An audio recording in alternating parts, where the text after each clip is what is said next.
Well, hey everybody. Hey, oh my goodness. So, anyways, I was watching True Empiricism called the Atheist Experience, guys, and okay, I was expecting something stupid. Don't get me wrong. I mean, I did not expect it to have any kind of interesting conversation, but I figured, hey, why not? I'll listen to this. And I spent the most time listening to him be on hold, and then something happened in his audio, and he started another hangout. And he finally gets on, and he starts talking about technical problems that supposedly Brett Keane had, and he had an echo. He had this really bad echo, and so they asked him, are you live streaming? Are you having something in your audio stream? And they said, yeah. And they explained to him, you can't do that because it's copyrighted material, which we all knew, right? Brett Keane had the same thing. I mean, you'd think somebody would learn, hey, you don't do this because somebody else had obviously got called out on this. So he decided to do it anyways because he's, True Empiricism, after telling the host of the Atheist Experience how special he is and everybody who knows him, and that he didn't want to give him any excuse to hang up on him because of course they would be so fearful of what he has to say. But after a few seconds of this echo, they basically realized he was bullshitting and hung up on him anyways. And of course, Ronnie, a few minutes later, starts to hang out claiming persecution at the Atheist Experience is lying. Although they had a really good phone call right before him, and I had heard from a few people that they had a really good phone call after him that I haven't listened to yet. But of course, Ronnie never takes responsibility for his own ineptitude, his own brash way of talking to people. I mean, you call up a show and you're talking to the host, and he's basically being rude to them right off the bat. I mean, right off the bat, he's just insulting them, basically saying, you know what, you guys can't handle your technical problem. You guys can't handle the audio. I've noticed in this other call, which had nothing to do with his call, and that the technical things were, oh well, it was lowering the volume of this. And he's mentioned this before on one of the other times he's called the Atheist Experience. He had actually said that his volume was lowered. Yeah, because he had the gain up to like plus 60 or something. Yeah, of course they're going to lower his audio because they do what's called normalization. They want to normalize the audio so everybody's at the same kind of audio level. So you don't have somebody talking like this because it's really annoying if you have somebody that loud. And what gain does, gain isn't the same exact thing as volume. Gain is basically how much signal amplification you have on your carrier. So if you have a lot of gain, it's going to sound very, very loud, and sometimes it might actually clip.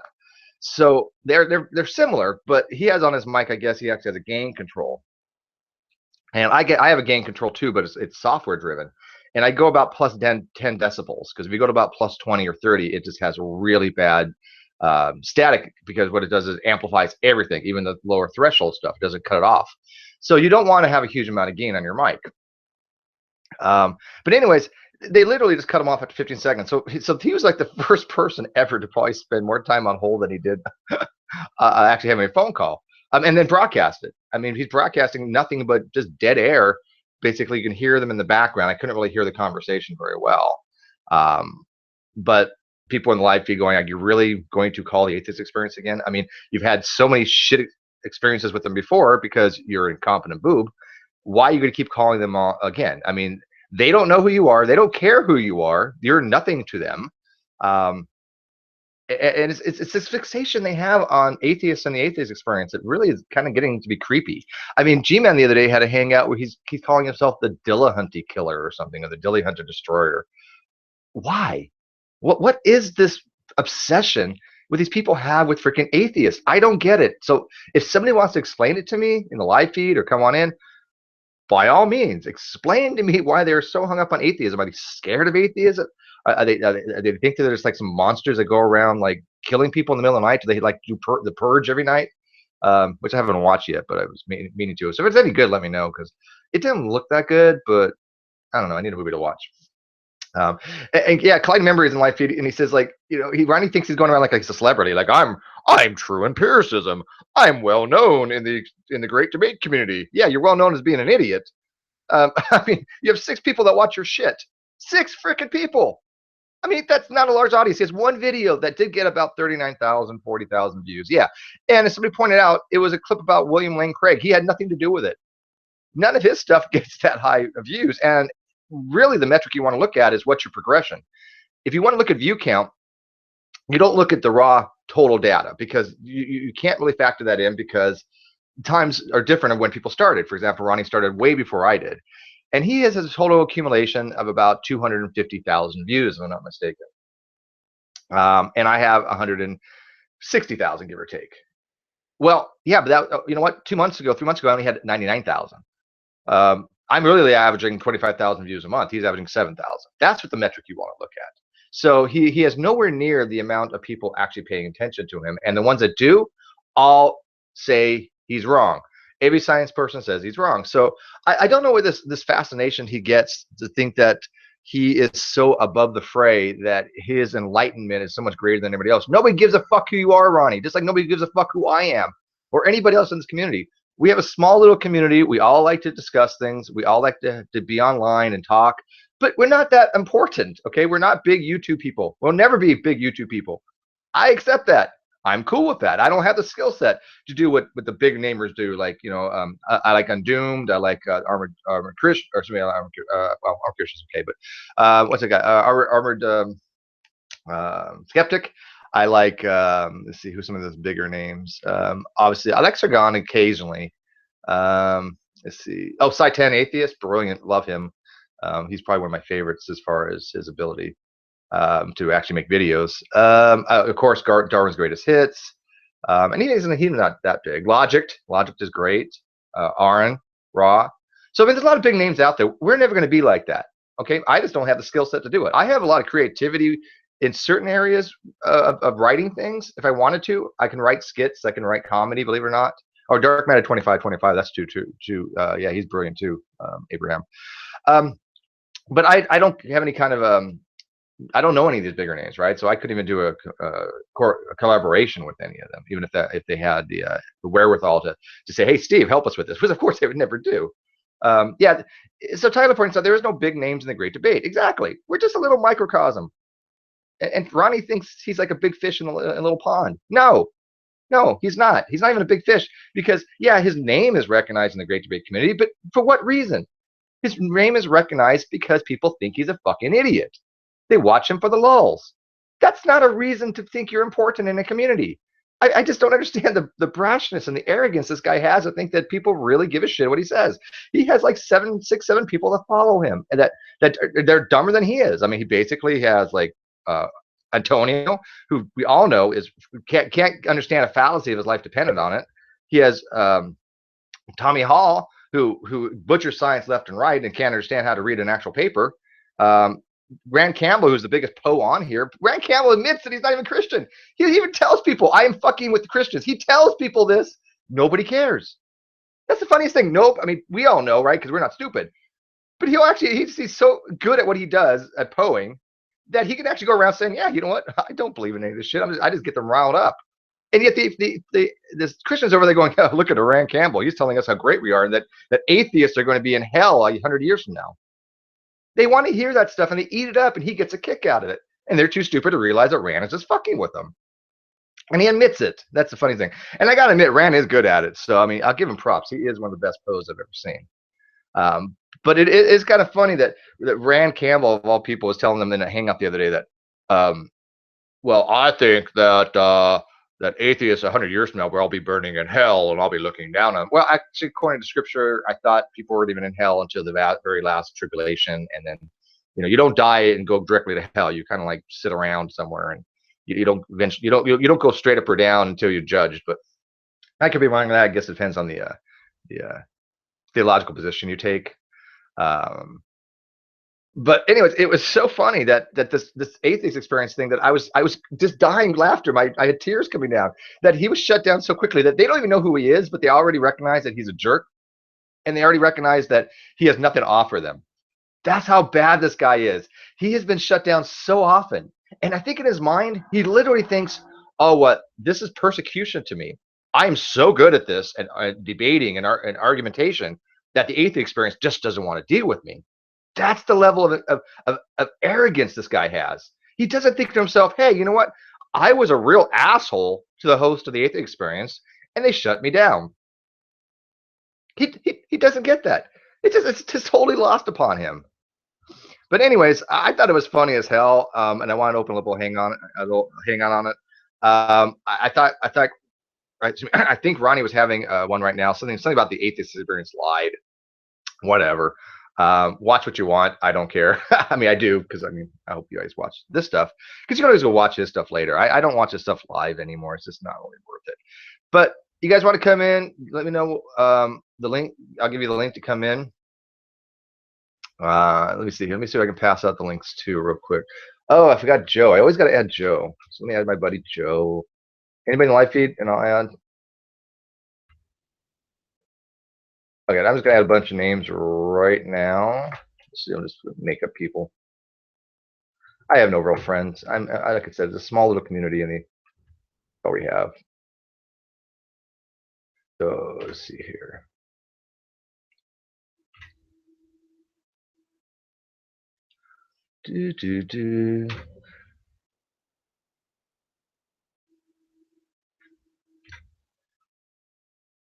I guess I probably should have done this prior to me starting the video, but hey, you know what?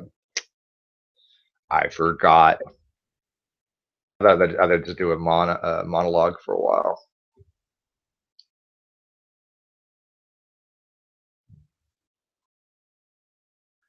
Yes, Abraham, you're my friend, and Arky, you guys are my friends. Of course, you know, I'm being hyperbolic. Of course, I have a lot of friends, and I'm, you know, I treat my online friends like real friends. I mean, you get really kind of close to people when you have a lot of conversations with them over a period of time. So, I mean, I like knowing people, and you know, without support, without people listening and people coming into my channel, I wouldn't even have a channel. So, you know, of course, I take them very seriously. I still want to talk about a conversation that CRISPR had with C. Brown too at some point. Don't want to forget, because I didn't watch the whole thing, but I kind of got the gist. And I you know, I thought C. Brown did okay. I was actually surprised that he did better than I thought, but he he didn't get called out as much as I would have liked CRISPR to call him out on some of the gross misconceptions he has. And I mean, CRISPR is so polite, and it's basically he disagrees to disagree. And I get that for the sake of Argawendo and have a conversation because CRISPR wants to have a conversation, and he doesn't want to give any kind of argumentation and get it you know, on a level where people are yelling and screaming. And I get that because of course C. Brown won't have those kind of conversations, and that's why he kind of avoids people like Isaiah and other people. But at the same time, you just can't let him get away with just basically jargon bombing and just saying shit for the sake of saying it rather than actually knowing what the hell you're talking about, because he was saying all kinds of things. And in fact, even in one of the posts he had, it was funny as hell. He actually said, well, you can't explain how chimp DNA got into the chimp genome. It's like, explain why chimps have chimp DNA. I swear to God, that was his objection. You can't explain why chimps have chimp DNA. I'm like, wow, okay, that doesn't seem like much of an argument there. That chimps have DNA. Guess what? Humans have human DNA. So I don't know what he even meant by that. Yeah, Wayne, we're talking about C. Brown. We're kind of moving all over the place here. So, anyways, how are you guys doing? Did you guys watch the 15 seconds that Ronnie had gone on the Atheist Experience? Because that was funny, man. I was rolling. I didn't even see that one coming. They're like, pop, you're gone. We're being bullshitted. Bye bye. I didn't see the whole thing. I had got a notification on my phone because whenever he makes a video, I have it set up where I'm subscribed to him and I get a notification. And so I get a notification around like 5 o'clock, 5:30, and it's like Ronnie is now talking live with such and such. So I go there and I try to pull it up on my laptop, but I couldn't find it on my laptop. And so I assumed he deleted it. So well, he does. Well, no, he didn't delete the. No, did he? No, I don't think so. I have it right here. I downloaded it just in case. Well, no, wait, I downloaded something else. Damn it. No, I don't remember I downloaded that one or not. No, I don't think I did. I downloaded something else. I was showing Paul how to do something. Paul I got to tell you, this is funny. Paul Humber, the guy we had on the other day, he sent me an email, and you're going to love this. I'm going to read it verbatim. And I already asked him if I could share this stuff. So, but tell me what you guys think if you guys got sent something like this. It was really strange.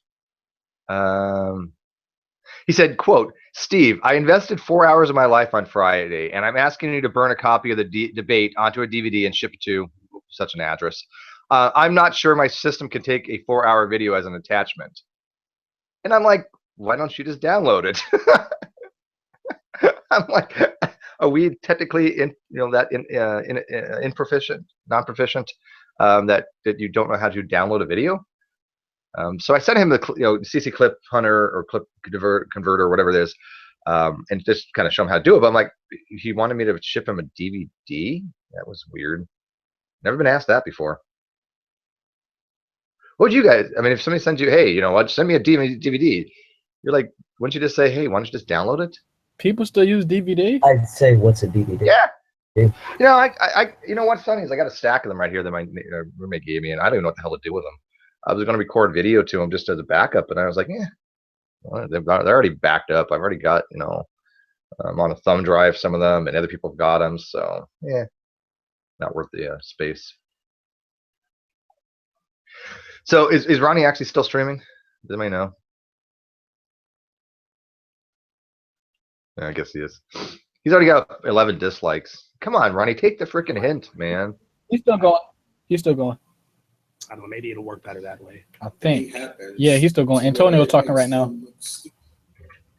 And let me guess. And I haven't listened to any of this last hangout. This atheist experience caught lying about what? By the way, what was he caught? What were they caught lying about? Can anybody tell me? Because if you listen to the audio, there's echo. Even after he killed the feed, there's echo.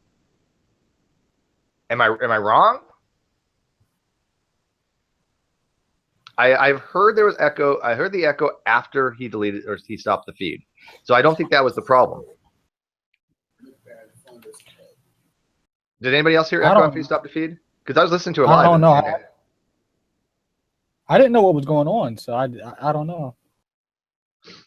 Well, even still, and by the way, yes, I'm pretty sure there's echo, but even still, you don't call up to a program and right off the bat get negative with the host. I mean, what balls does this guy have to say, oh, well, you make sure before we start this that we don't have any technical problems and that you don't reduce my volume. It's like, talk like a fucking normal person. This isn't one of his hangouts. I mean, he really thinks that the entire world does things as fucked up as he does. I missed what happened. Ronnie was telling us what a big poo-poo head you were. Oh, well, that's nothing new. Now, Ronnie had a video where he was live streaming being on hold with the Atheist Experience, and of course it was just drab and dull. And I'm like, okay, you know what? This audio is kind of horrible anyway, so let me listen to the live feed from the Atheist Experience. And he gets on the Atheist Experience, and the first thing he says to them is, I want to make sure that we don't have any technical problems because when Brett Keane was on, you know, you guys had a problem with him, and they're like, well, are you associated with Brett Keane? He's like, yeah, I'm like the leader of the clown car posse. Okay, he didn't say that. But that's basically what he was implying. That he's like, yeah, I know Brett Keane, and everybody knows who I am. And they're like, we don't know who you are. He's like, well, I have over 40,000 views on a video that had to do with William Lane Craig and nothing he actually did. And they're like, we don't care about any of this. Get to your point. And he basically kept talking about the audio issues because he said he was live streaming that in the background. They had informed him you can't do that because the Atheist Experience is copyrighted, which we all know because Brett Keane tried this before. We understand copyrighted material. He doesn't understand what plagiarism is, so I don't think he can understand what copyrighted material is. But they said, you can't do that unless it's a very small clip. And I don't remember what the other condition was, but he said, okay, I'll end the feed. And he did end the feed. I actually let him over there. He wasn't lying. He actually did end the feed. But there was still an echo. And at that point, they already pissed him off. They already pissed off the host. And they just said, we just think you're bullshitting us, and hung up on him. And immediately, Ronnie goes into full, oh, I'm being persecuted mode, and that the Atheist Experience is lying. Well, I'm not sure how I should say this. Dillahunty really doesn't want anything to do with the clown car posse, like Arcane or any of them. Do you blame him? No, I honestly don't. And I say that because I passed along a message to Dillahunty to let him know who Arcane actually was. And it looks like I'm about to pass along another message to let him know that Ron from Chicago is good old Ron the Magic Man, because I'm pretty sure that includes him. And if he actually knew that there was true empiricism, he would have hung up on him immediately. And it's probably why True said that he's now Ron from Chicago and didn't actually tell Dillahunty or anybody else who he actually was. So, but that's all.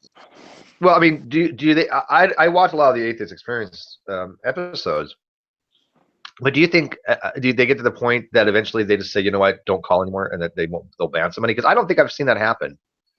Yeah, they've Have they? expressed it, but not overtly. Okay. I'll say that it's kind of it's I do have him on Skype, and I have spoken to him on Twitch while he was playing Path of Exile a while back, and he has expressed a desire to not speak with G-Man, to not speak with people of that caliber. He wants to speak to theists, but not the Clown Car Posse. So I don't think he's actually sat there and said it on the Atheist Experience, because I mean it's kind of self-evident by how they actually filter some of the callers. But that's fine. I'll just pass along another message and let him know who that actually is, because it's his show at the end of the day. If he does not want to deal with Clown Car Posse, then he shouldn't have to have his show interrupted by Absolutely. Ronnie's stupidity. Yeah, absolutely. Fiona says they banned G-Man, by the way, which I you know what, I don't doubt that. I think she's probably right. If I remember him calling it as Lamont, so she's probably right on that one. But yeah, no, he's absolutely able to do that, and I don't understand why they have this fascination with the Atheist Experience, atheists, and Dillahunty in general. I don't know. I think it's kind of surreal. I think it's kind of creepy. I don't blame Dillahunty for going, these people are not the people we want to talk to. These are fruit on the ground. These are the scum of the internet. Why bother with them? What conversation would he ever want to have with Artane? I mean, no, of course he wouldn't. So yeah, I don't fault him at all on that. Yeah, I find it interesting that Ronnie complains about the amount of drama and stuff that he supposedly is subjected to, yet he will go after folks like Dillahunty who have told him outright that he wants nothing to do with you. So then why would you deceive the person who answers the phone? I can't remember what that title is. The operator. Why would you go in? Because when I don't know if anyone's actually called into there. Yeah, the person who screens the calls. Yeah, because I've actually called into the Atheist Experience, and you have to go through the screener, and they ask you, what's your affiliation, and they ask you, kind of what you want to talk about. So then they can, send that to Dillahunty or whoever else is there, and they'll kind of put you in a queue. So he has to deceive that screener in order to get through. And I'm pretty sure he knows that if he called us True Empiricism, he wouldn't have gotten through. So, whether they got a block list, or at least a list of names that I'm sure that they do. After some point, they kind of go, let's just, because the host in it, Peoples and Russell, they don't know who he is. I don't think, and he has such a recognizable voice, right? So maybe they didn't talk to him before. I've only seen him talk to Dillahunty, and I think. Whoever the other guy was, it's not Glasser, but there was another host. I can't remember his name. Yeah, I don't think some of the other hosts have really dealt with him. Like if Aaron Ra was on the panel, Aaron Ra would have probably known who that was immediately. Oh, sure. From the League of Reason, when he was trying to go back and edit shit and got caught, and all that jazz. But yeah, some of the other folks may not be as well seasoned as Dillahunty or Aaron Ra and dealing with the Clown Car Posse, so they may not know. I wonder if Russell or Jen would ever want to do a hangout. I wonder if they are ever any interest. The host of the Atheist Experience. I don't know. Russell Glasser. I was trying to get a hold of Aaron Ra. She's got a degree in, I think it was aerospace. Oh, really? Yeah, Jen Peoples has a degree in aerospace engineering. Nice. Yeah, you need to definitely get a hold of her. And she seems really cordial. So, I mean, I would definitely invite her if I could. I just don't really know these people. I don't call on the Atheist Experience. A lot of the other people do. So maybe that's somebody who's actually talked to these people before to make some kind of arrangement. But yeah, to have her on would be an awesome guest. I'll message you offline on how to get in contact with them. But I was trying to get in contact with Aaron Ra, which he and I don't speak that often, but I may send him a message. But it's easier for me to contact his wife and then have her pass along the message, honestly. But when he's not on the road, it's probably one of the best times to catch him. And so I think he may be done with his book tour. So you may have a better chance of grabbing Aaron Roth for, maybe an hour. Oh no, Arn, if Arn comes in the community, he's going to go on Hawkeye's channel. I've already accepted that. He would never come onto this channel, and I want to expect him to. I like Arn. I've talked to him before. But no, if Arn wanted to talk to the community, I would have it through Hawkeye's channel so he can kind of moderate and control the flow, because he's done it many times with Arn. He does a really good job. So, but I mean, to get people's in would be great. Jen. I would enjoy talking to her. Yeah, or anybody from the Great Atheist Experience. I mean, like I said, if you can get arrange anything like that. But it is funny that he hasn't learned that you cannot be hostile with people that you're trying to get on your an engagement with, right? And he's probably livid that we had such a great repertoire with Reasons to Believe and Dr. Fuzz Rana and Hugh Ross. He probably didn't get why they liked coming on here so much, and I just tweeted to Fuzz the other day. I tweeted him the Young Earth debate discussion that we had, and he liked it. So I mean, they're going to come back on, and I think Ronnie doesn't understand. This is how you actually get people to come on. This is how you have a conversation with them, and he just starts off very negative, and nobody wants to deal with that. Well, supposedly he was supposed to have all these chemists to come on his freaking channel. Wasn't he putting that in the chat when you had Dr. Fuzz on? Was he bragging about that? Yeah. What he said was, "Oh, I shared this video to a bunch of chemists in some group, and they all said that I was right and you were wrong." And I was like, "Okay, well, can you have one of them come in? Bring them over." All these people he keeps talking about, none of them ever want to come in here. Matter of fact, Paul just messaged me about 10 minutes ago. He said, "I forwarded these emails to Kevin Anderson. Let's see, here's somebody who works with Hugh Miller and some other name that you mentioned." And I said, "Okay, great." I said, glad you can, do that for us. I go, but none of them are actually going to come on. I've talked to Kevin Anderson as well. Ruhif had actually engaged with him quite a bit, and all he did was insult Ruhif and say, well, you shouldn't have problems finding young earth creationists to engage with, but I can see why you do, because if the best in your community is Ruhif, they're not looking for like easy stuff. They're looking for people that know what they're talking about. I'm like, so you think Ruhif doesn't know what he's talking about? Okay, well, everybody thinks in our community that he does, very much so. And why don't you come on and show us why Ruhif doesn't know what he's talking about? That'd be awesome. So the guy who got Jeffrey Tompkins to retract doesn't know what he's talking about. Okay. Yeah, exactly. Yeah, the one that got him to retract is 70% number. But Kevin Anderson was just very, very arrogant, and he basically all he did was disparage Ruhif rather than really talk about the things that Ruhif was claiming Tompkins was wrong on. Now he did mention some of it, but of course Ruhif already had to explain that Kevin, you're wrong on this. But I was like, Kevin, look, hypothetically, some of us don't really know it obviously that well. We're not at the level of Ruhif or Fiona or anything like that. We get that. So we have a lot of lay people in the community. So why don't you come into the community with Ruhif or CRISPR or Rational, any of these guys, right? And you just explain to us why you think Tompkins is right. They'll explain why Tompkins is wrong, and let the people in the community kind of decide. What is wrong with that?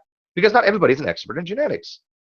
And Kevin just wouldn't have an interest in it. And I'm at the point now that I just don't think he can defend Tompkins' work. Not because he's incompetent. I think Kevin is probably very knowledgeable. But I think that he knows somewhere deep down that he doesn't have a leg to stand on by trying to show that Tompkins was right. I don't think he could. So, do you guys agree? Well, I think he doesn't understand, the fact that when you're working within the bounds of fucking genetics and you're trying to crunch numbers, that actually crosses over into Sam's field of bioinformatics. And you understand a field and understand the concepts and whatnot does not mean that you can accurately represent the data. And then that's why there's now being a push, even in my curriculum, for more people to learn about bioinformatics, because it's necessary now to have people that can crunch numbers, crunch them accurately, and draw these correlations. The fact that Ruhif, who does not have a background in biology, but has a background in computer language and computer design and whatnot, saw how to go in here, correct it on a mathematical basis in order for him to draw a more accurate conclusion, was able to do that, kind of shows you where that field, you know, why that field was introduced and how that bridges that gap. And it's significant for me because it does point out this deficiency where you did have two separate fields now being combined into one because of instances of, you know, computer scientists, you know, accurately displaying information better than the actual scientists themselves. Oh yeah, absolutely. That it is a very emergent field, and like I said, I don't think that these guys are inept at it or anything like that. I just literally think that they don't want to go on air to support something that they cannot reasonably support using data, because we saw what happened when Paul tried to. Paul never cited a single actual study or citation or really anything. He just kind of name dropped a little bit, but he really never talked about the science. And when he did, he just was lost. He heard keywords and phrases, kind of like what Ronnie does, and then ran with it. Because when he heard the keyword phylogeny, he started jumping to like Haeckel, and it's like, why would you go there? What in your mind kind of made that happen? And I understand the you know, the reasoning, I guess, when he said, you know, recapitulation theory, but that's so far down removed from how I would get from A to Z on that. I don't know why he would somehow bring that up in relationship to that phylogeny exists, right? I mean, because I don't know if even to this day, I don't know if he was still pulling a Nephilim when Nephilim tree says the phylogenetic tree doesn't exist. He's actually said this: the phylogenetic tree does not exist. I don't even know what Nephilim even means by that. It means he's debunked endosymbiosis. Well, and then what? Everything subsequent to that as well. That whole branch is just negated because he's debunked endosymbiosis.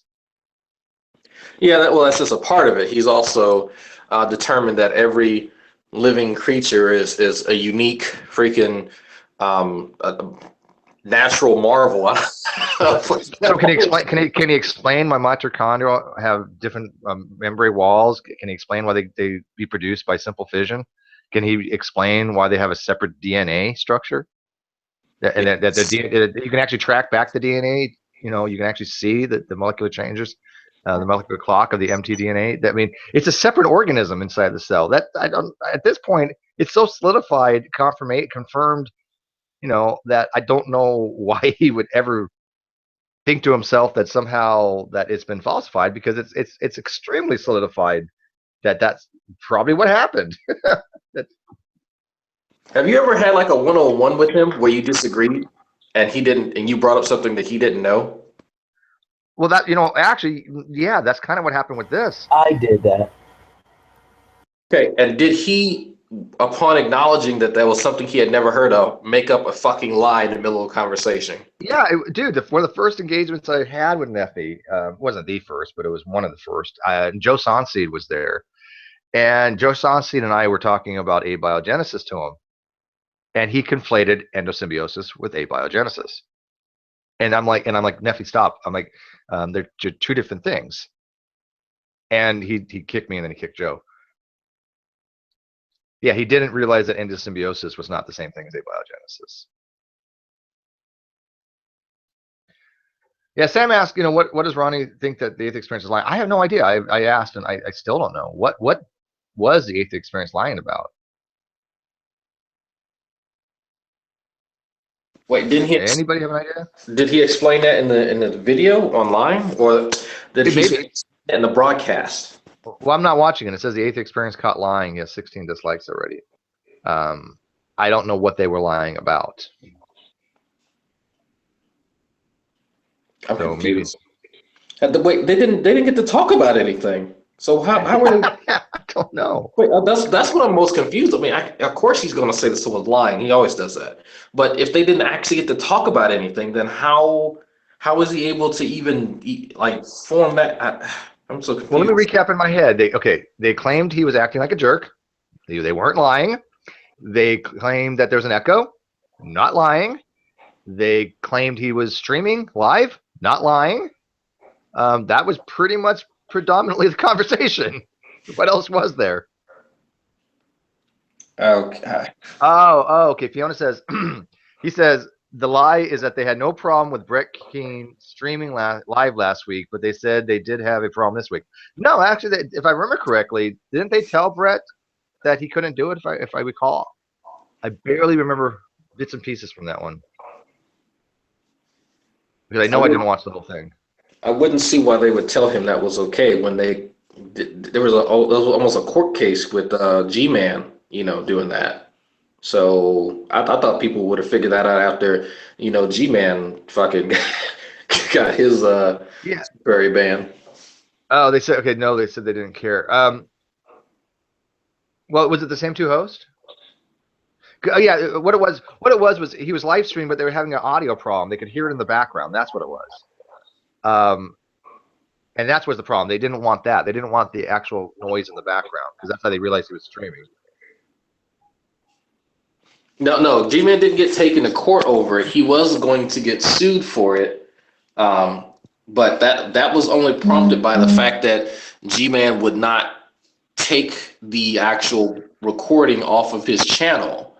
And so he was trying to fight the Atheist Experience because he figured that since he recorded it, and I don't know. Like I'm really bad at trying to like decipher G-Man logic. I can't tell you for the life of me what he was thinking, but he was convinced that he was going to take Matt Dillahunty to court and have him fly up to New Jersey just to see him in court and lose a court battle based on his own fucking delusions. Fiona, yeah, you know what? Fiona and Jade kind of summed it all up. Now I understand completely. What I gathered was it is okay with them if they know ahead of time, okay? Because they can give permission, even if it was copyrighted, they can give permission, I assume. So I don't think they like people being deceptive. And if they have to bring it to your attention, are you live streaming, and you don't let them know prior, I think that they get upset with. And I would too, right? I mean, if it's copyright material, I don't mind giving people permission, right? For example, I mean, you don't have to have permission to use any of my stuff that, like the Hangouts, that's obviously fair use. Do whatever you want with them. But you can't upload one of my actual videos to your channel, right? I mean, but unless I give somebody permission to use that stuff, and without using fair use, if they just want to upload it, yeah, and I would, of course. I mean, anybody using my stuff, but he doesn't understand these concepts, right? That you want to be forthright with your intentions. And he probably just said, I'm live streaming this as a call screener, and ahead of time saying, I have another channel and I'm live streaming this. This is okay. I think most people would be very, very accommodating and say, yeah, you can do that as long as it doesn't technically interfere with us. So is that kind of what the situation is? Is that kind of a good summation there, Jade and Fiona? By the way, the link to get in is on my G Plus feed. So just click it if you guys want to come in. Yeah, Fiona caught me saying, take Dillahunty to Hort. I did too. I have a up in the back of my throat because I just got done eating Korean food. So yeah, I'm still kind of on that. Yeah, people quoted me for every time I fuck up a word. We would be here all day. You can have a whole video about that. I never said I was the most efficient enunciator in the world. That's a funny one.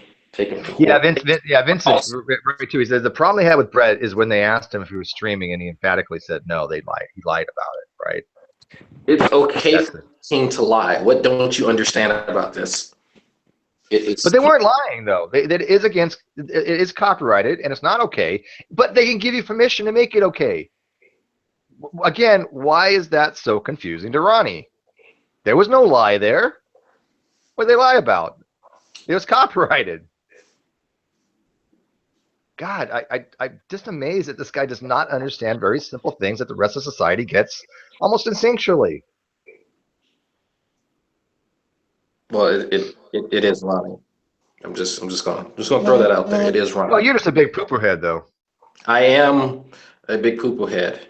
One who procrastinates on papers. and Yeah. shouldn't. Yeah, they said they were hating on Drag big time on G-Man's Hangout about Drag's education, and they said that Sean guy was smarter than Stephen physics. And you know what? I don't even care. It might be true, but I tell you what, he makes far more mistakes in physics than I have. He says a lot of things that are grossly incorrect when it comes to physics. And actual physicists correct him, like Rumpus and Solo, who are physicists, have corrected Sean just the same way as I am. So even if you knew more than me, I don't care. Makes no difference to me. But the fact that he makes a lot of mistakes, that's kind of what to me is important. But Drag's a big poo-poo head because Ronnie had predicted. This was funny, Drag. I had watched it when Ronnie had predicted that you were going to be like, chest puffing and showing your homework or test. And I'm like, so you're basically predicting that a guy is proud that he did well and is accomplishing something and getting education. Wow, you're a fucking psychic, man. Call up the Gene Dixon and the psychic hotline and get a job, dude, because you're just amazing. And I could have sworn I told him that I'm literally fucking with him. Like there's no other purpose of me making the videos other than me fucking with him. That's really it. I could have. Did I think I said that. I'm pretty sure I said that. Yeah, you did say that. You told him that a couple times. He also made a goof on one of his hangouts, where he said that he made the prediction after you did your video. Hindsight's 2020, huh? Now I'm Wow. assuming that was a slip of the tongue, but it's funny because Ronnie always does that. People say, "Well, you're picking on Ronnie for his language." Yeah, because that's always his language. He always does stuff like that. Again, the thing with the Atheist Experience is that there is no difference between it and the Bible Thumping Wingnut show. Well, very little. I don't watch the Bible Thumping Wingnut too much, but I see a distinct difference between the type of format they run. Not really. It's you see two egomaniacal waffle bags who know nothing about the topic they're talking about. Barricaded on it. I don't see any difference. Well, I mean that's a personal thing to them, but I mean as far as what they do, the Atheist Experience I find to be a lot more lighthearted. People want to have conversations. The Bible Thumping Wingnut, all I see is him predicting Matt Slick when Matt Slick gets owned on his own arguments. That's all I see happen. Oh, fair enough. I think Matt D is much more humble. He knows how to say, "I don't know." Yeah. Okay. Well, I would agree. I think if I can get through next Sunday, I'm going to call it a tasty, and we'll see how liberal minded he really is, how open minded he is. What, Bible Thumping Wingnut? No, I'm going to call Matt Dillahunty, and I'm going to. No, Taste T is going to call the Atheist Experience. Oh. We're going to see. We're going to test this. Well, just let Tommy Hall know. He'll like to listen to that. Oh yeah, to get the lotion. He gets a little worked up on that.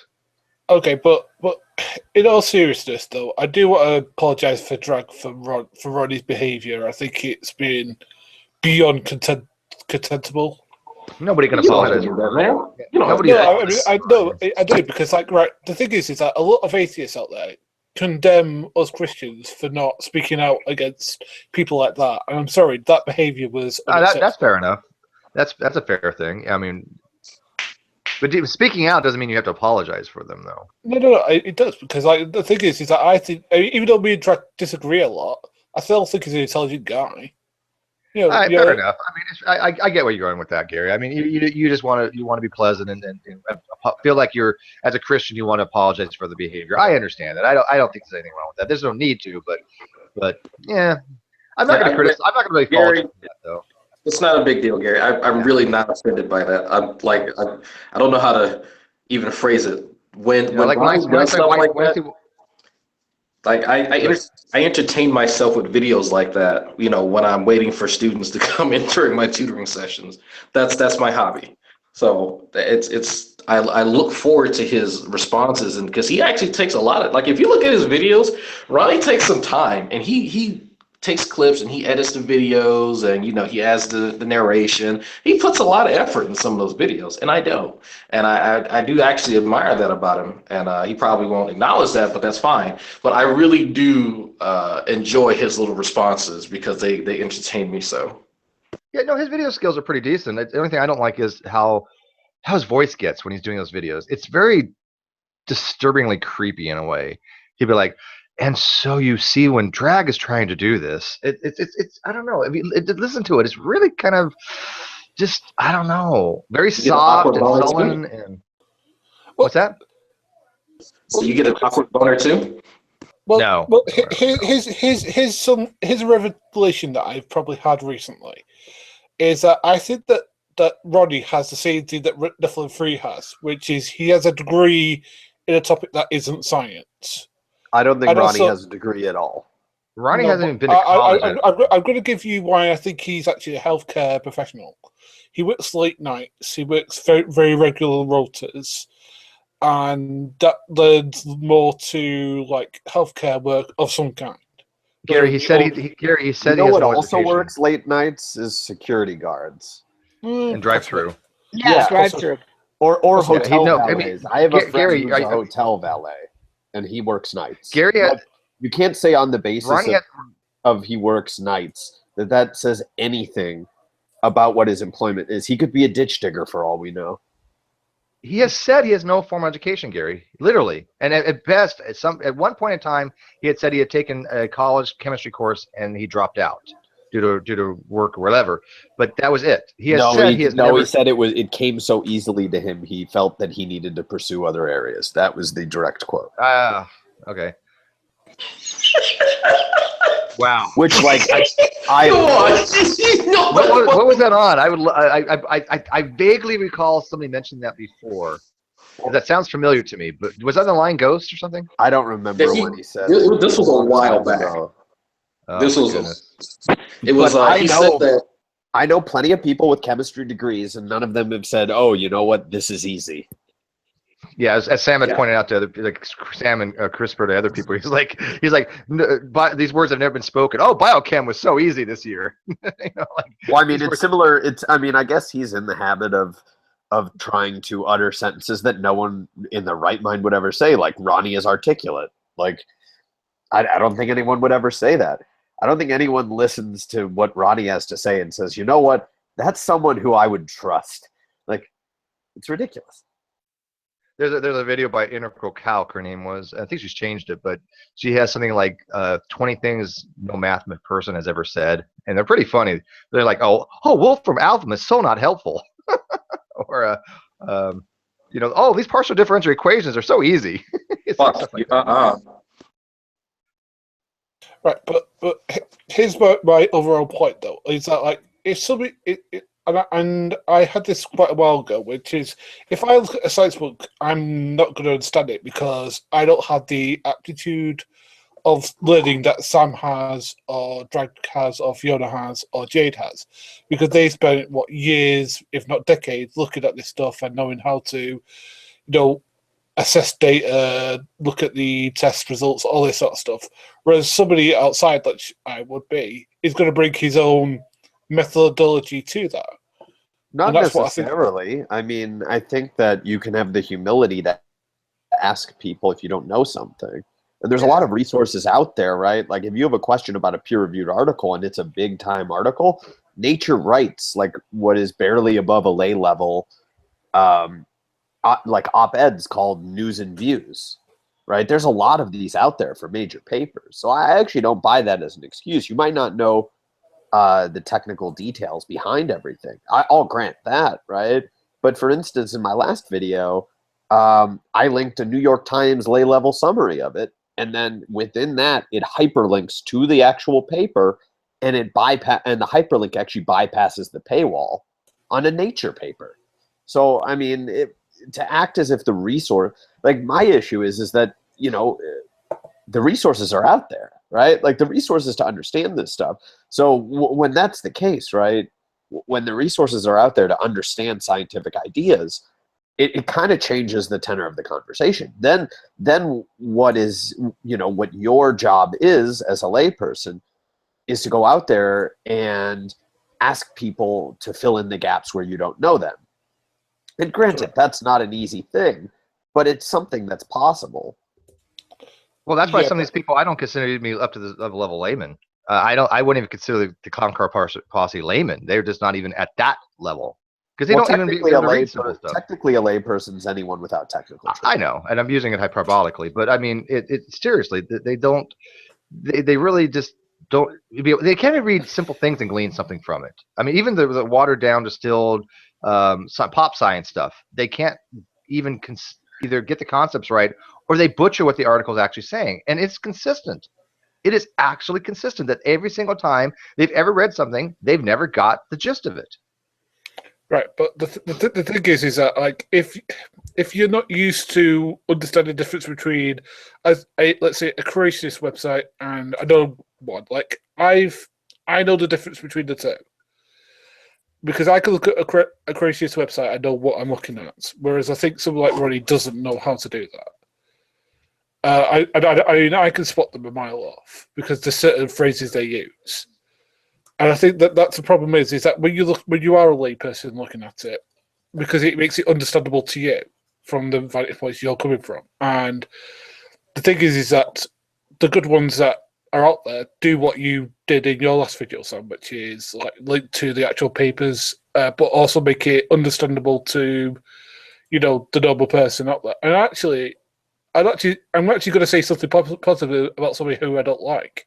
But Thunderfoot, back in the day, used to do this. Used to make videos which were scientifically accurate, but were understandable to people like me who know nothing about the topic he's talking about. And I think that's something that maybe is something that the internet needs to do more of. Yeah, well, I mean, of course, outreach is, it's a constant project, right? It's not something that's ever done. But like I do take umbrage when people act, like as if we need to be. I mean, again, I think it's different people, right? If we're talking about someone who's just not familiar with it, there's a different amount of patience. But we're talking about someone who has been corrected dozens and dozens of times and has, and in addition to corrections, let's not forget, right, is how many times has he, dragged my name through the mud? How many times has he dragged, pretty much everyone in this call's names through the mud? At some point, right? And I don't I'm sorry, like it doesn't bother me, but it's also like I'm not going to have any sympathy for you. Like I'm sorry, it tells me something about your character. Like I'll live, I'll be fine. Like I'm fine. I got my own issues in life. Whether Ronnie wants to call me a poo-poo head, that's his prerogative. I'm not gonna really stress out about it. But but. Like the idea that I'm supposed to have sympathy and empathy for someone like him, it's not going to happen based on how he conducts himself. No, I'm not asking you to because I mean, Can I just point something out here? Ronnie is not a healthcare worker. I don't know how you're getting to that, Gary, but he's not. Here's why I think he is. You can see. No, Gary, I'm telling you, I know what he does. He's not a healthcare worker. Oh, okay. I thought he was. Yeah. No, he's not. Well, other than odd hours, jumping to a conclusion like that based just on odd hours. Sorry, no. You really can't do that. Yeah, that is a strange leap there. He's not. He's not. I am not going to say what he does because he told me that privately, and I won't reveal it. But I'm going to say he's not a healthcare worker. But it involves pickles, right? Yeah. I'm saying. No.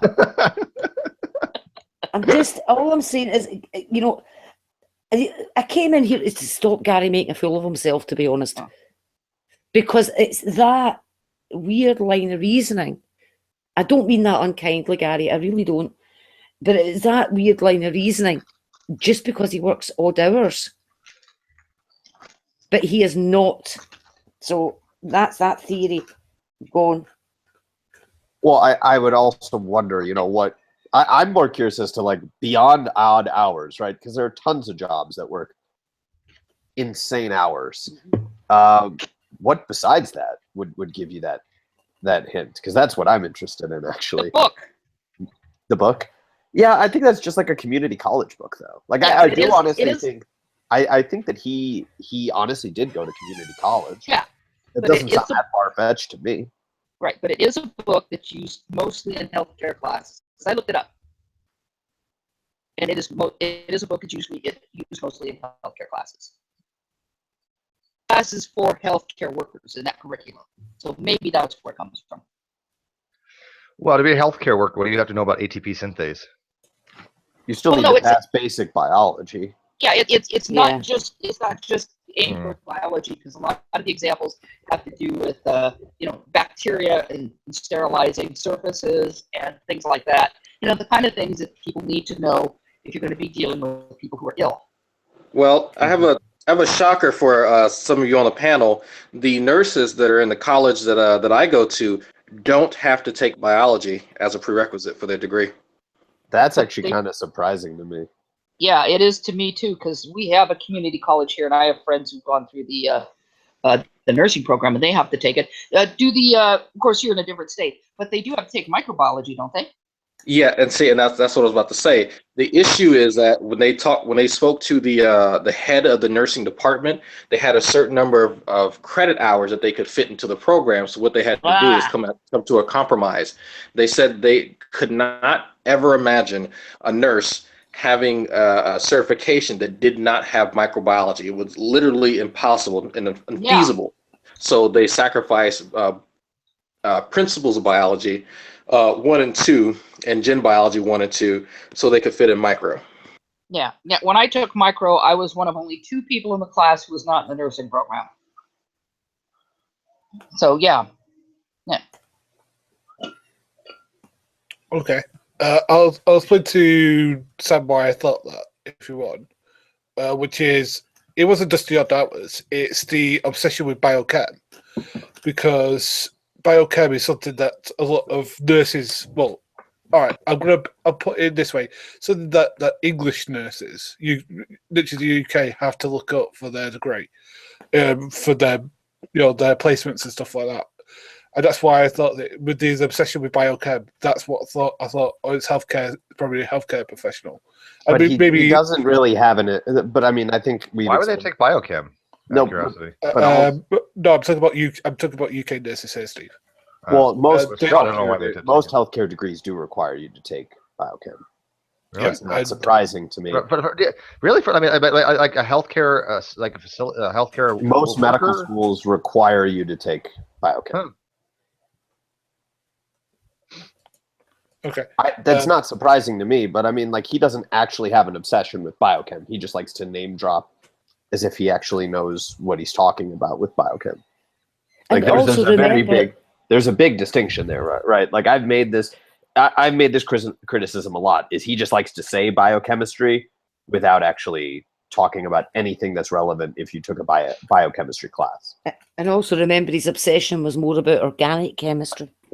Which he also doesn't know. Yeah. I'm not saying he does. I'm not defending him here. I'm actually comparing my own stubborn nature to his, to be honest with you, about him. And I'm just saying that I thought he was, because, as I said, biochem is something that I know that a lot of nurses they get a rough guide on. They don't really get, like, say, the intensive thing that you get if you're going to be a doctor, for example, or you're going to be like a really hardcore specialist. So I'm thinking that he could have got the rough guide that most general registered nurses get. But Gary, he said he has no formal education, and he has said he's not been educated in biochemistry formally. He's actually said this before. And also, I mean, again, like, I hate to be the guy in the room that says this, but DNA doesn't break down in water. Exactly. I was just going to comment that if any nurse that was looking after me in hospital thought that I might dissolve in the shower and degrade away, I wouldn't want her anywhere near me. Well, and to go back to this book, because I spent some time looking this book up, and I looked at different programs that use this book. It's a 1 to 2 semester book. They obviously shortcut it for 1 year, and what it does is it starts with general chemistry. Just basic chemistry. It starts with degrade. It starts with what dissolving means. Chapter 1. Exactly, it does. It starts with really basic chemistry, and then it goes through some organic chemistry, and then it goes through some biochemistry, but it all is aimed around the kind of things you would need to know in healthcare.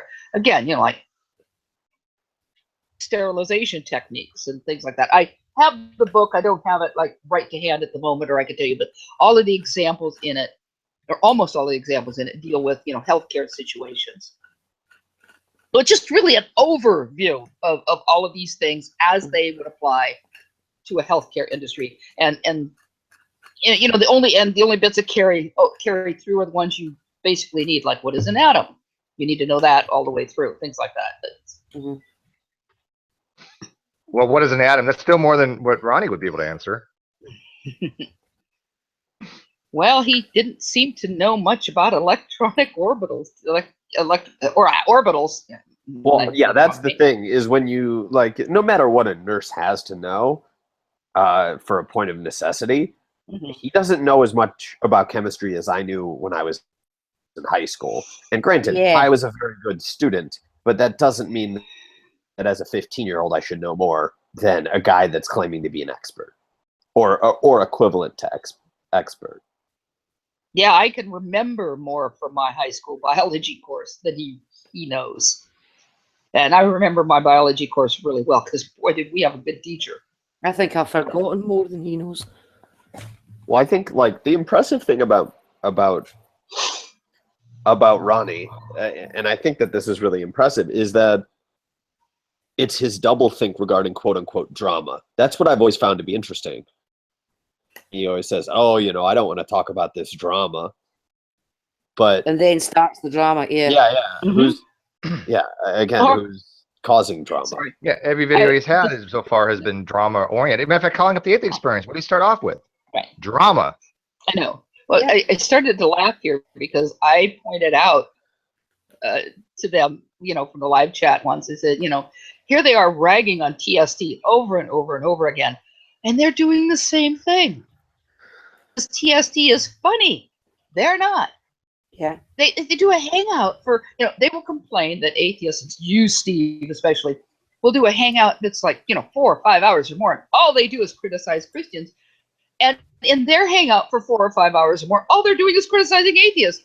And Christians. Same thing. And Christians, yes. It's the same thing. So what? I mean, at least, TST is obvious about what it is, right? Yeah. Tuesday. Everybody knows what it is. There are no claims to great intellectual, conversations there. Some really good ones happen sometimes, but there's no claim to that. It's just strictly talking shit. It's a lull show. It's a low show. Yeah, that's exactly what it is. They don't seem to get that. They're always criticizing that, well, we get a lot more, you learn a lot more from our shows than you do from TST. I giggle every time I think of that. They've said that several times. You learn a lot more from our shows than from TST. But so even what? on TST, Oh, even on TST, JD Kane doesn't sit there and bash on Christians like, "Oh, you're a Christian, ha ha ha! Screw Yeah. you! Let's make fun of you because you're a Christian." It's No. not. That doesn't happen. I mean, he won't mock people's claims and talk about that kind of stuff. But I don't think JD King cares if somebody is a Christian or non-Christian if they're a good person. Why No, would I he don't care? think he cares. No. No. And he doesn't pick on Christians. He only picks on people who Idiots. say and do stupid stuff. Yeah. So where was all these atheist programs they're talking about? The only atheist hangouts that I know going on very much, okay, Sidney Wilson runs some every so often, and then Nadia did. But other than that, where is this bastion of atheism that's being spewed out over the internet in a great debate community? Because I don't see it. I don't know any atheist hangouts besides the ones Sidney runs with Down and Outbound. Sorry, I was about to say tell something to Steve. Sorry. Well, Steve, there is a debate at the moment being held in the Christian community, so quote unquote, of whether you're an atheist or not. Just so you know. There's a debate whether who's opening chips or something. There's a debate. No, I'm just messing with the rapper. Sorry. Wait, there's a debate whether I'm atheist or not. Oh yes, there is. Yeah. Well, what is yeah, the debate? 'cause, Here's the thing. Why would there be a debate when I state my theological position? Because they don't believe you. What is there to debate about? Debate's over. I'm do you stating want my honest position. answer? I'm giving you the answer. don't know. Because the people who are against, who are critics of yours, want to know where you stand so that they can criticize your. That's where I stand. Actual, yeah, but they think that you're lying about it. They think Well, that of you course they say. do. They call everybody a liar. I Yeah. don't know No. I don't know why I would I'm lie not about talking that. about. That doesn't make any sense to me. Like I lie Well, about you know, my I have another Do you guys. want- I have another surprising observation. The sky is Then blue. you're not Jewish? You're not Jewish, Sam? You're Really? lying about that, aren't you? Yeah, the sky is blue, guys. That's my shocking revelation for the day. Okay, Yeah, the but- accusing people of lying. It just it's par for the course. But yeah, but it goes down to the fact that people are that damn stupid where they can't understand that when somebody's telling somebody their theological position and then they're saying, "Oh, well, let's debate about that." You're having a debate about straw man shit. No.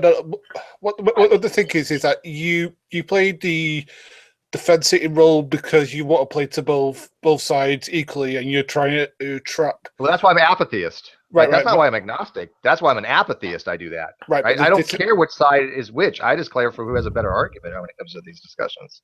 Right, but I'm just saying that again. I'm speaking to the people. I'm on the side of you've presented the side you actually follow quite adequately, but those on the other side have said that. I'm trying to find a way to point it that sounds rational. And you know what's funny, Gary? I've actually said it sounds right. I've actually said on air that I if push came to shove, I would probably move more to 51% theist than I would atheist. I've actually said that. So I mean, I don't know why they would think that I would be lying about that. That makes no sense to me. Well, Steve, part of it, if I may, Garrett, part of it that I've listened to some of this argument. Part of it is for a lot of them, you either believe in God or you do not believe in God. There's no middle ground. They don't accept Gnosticism exists. They don't accept that there's a middle ground. So some of them insist you must be an atheist if you do not declare that you believe in God. Yeah, they want a false dichotomy there. That's been pointed out to Delahunt and others with that. Yeah. Exactly. Well, wait a minute. Those people who say they're atheists are apparently not really atheists. Those people who say that they're agnostics, they aren't really agnostics. Yes. And those people, atheists don't exist. who say they're Christians aren't really Christians. Sorry, but it seems to be whatever anybody says, let's just go with the opposite. Yeah. The Christians who say they're Christian, they're not Christian. The atheists say they're atheists, don't exist. The agnostics can't be agnostic. So basically, no theological position you pick is viable. Right. Yeah. And a lot of the people who are saying that Steve cannot be an atheist because you either believe in God or you don't believe in God are the same people who don't believe that atheists exist. So I'm trying to figure that one out. Well, the dichotomy is God exists or he doesn't exist. That's the dichotomy. God, not God. That's the dichotomy. That's a true dichotomy. But you can have many different beliefs about those things, right? If I say I don't care if I'm an apatheist, that's my position on it, right?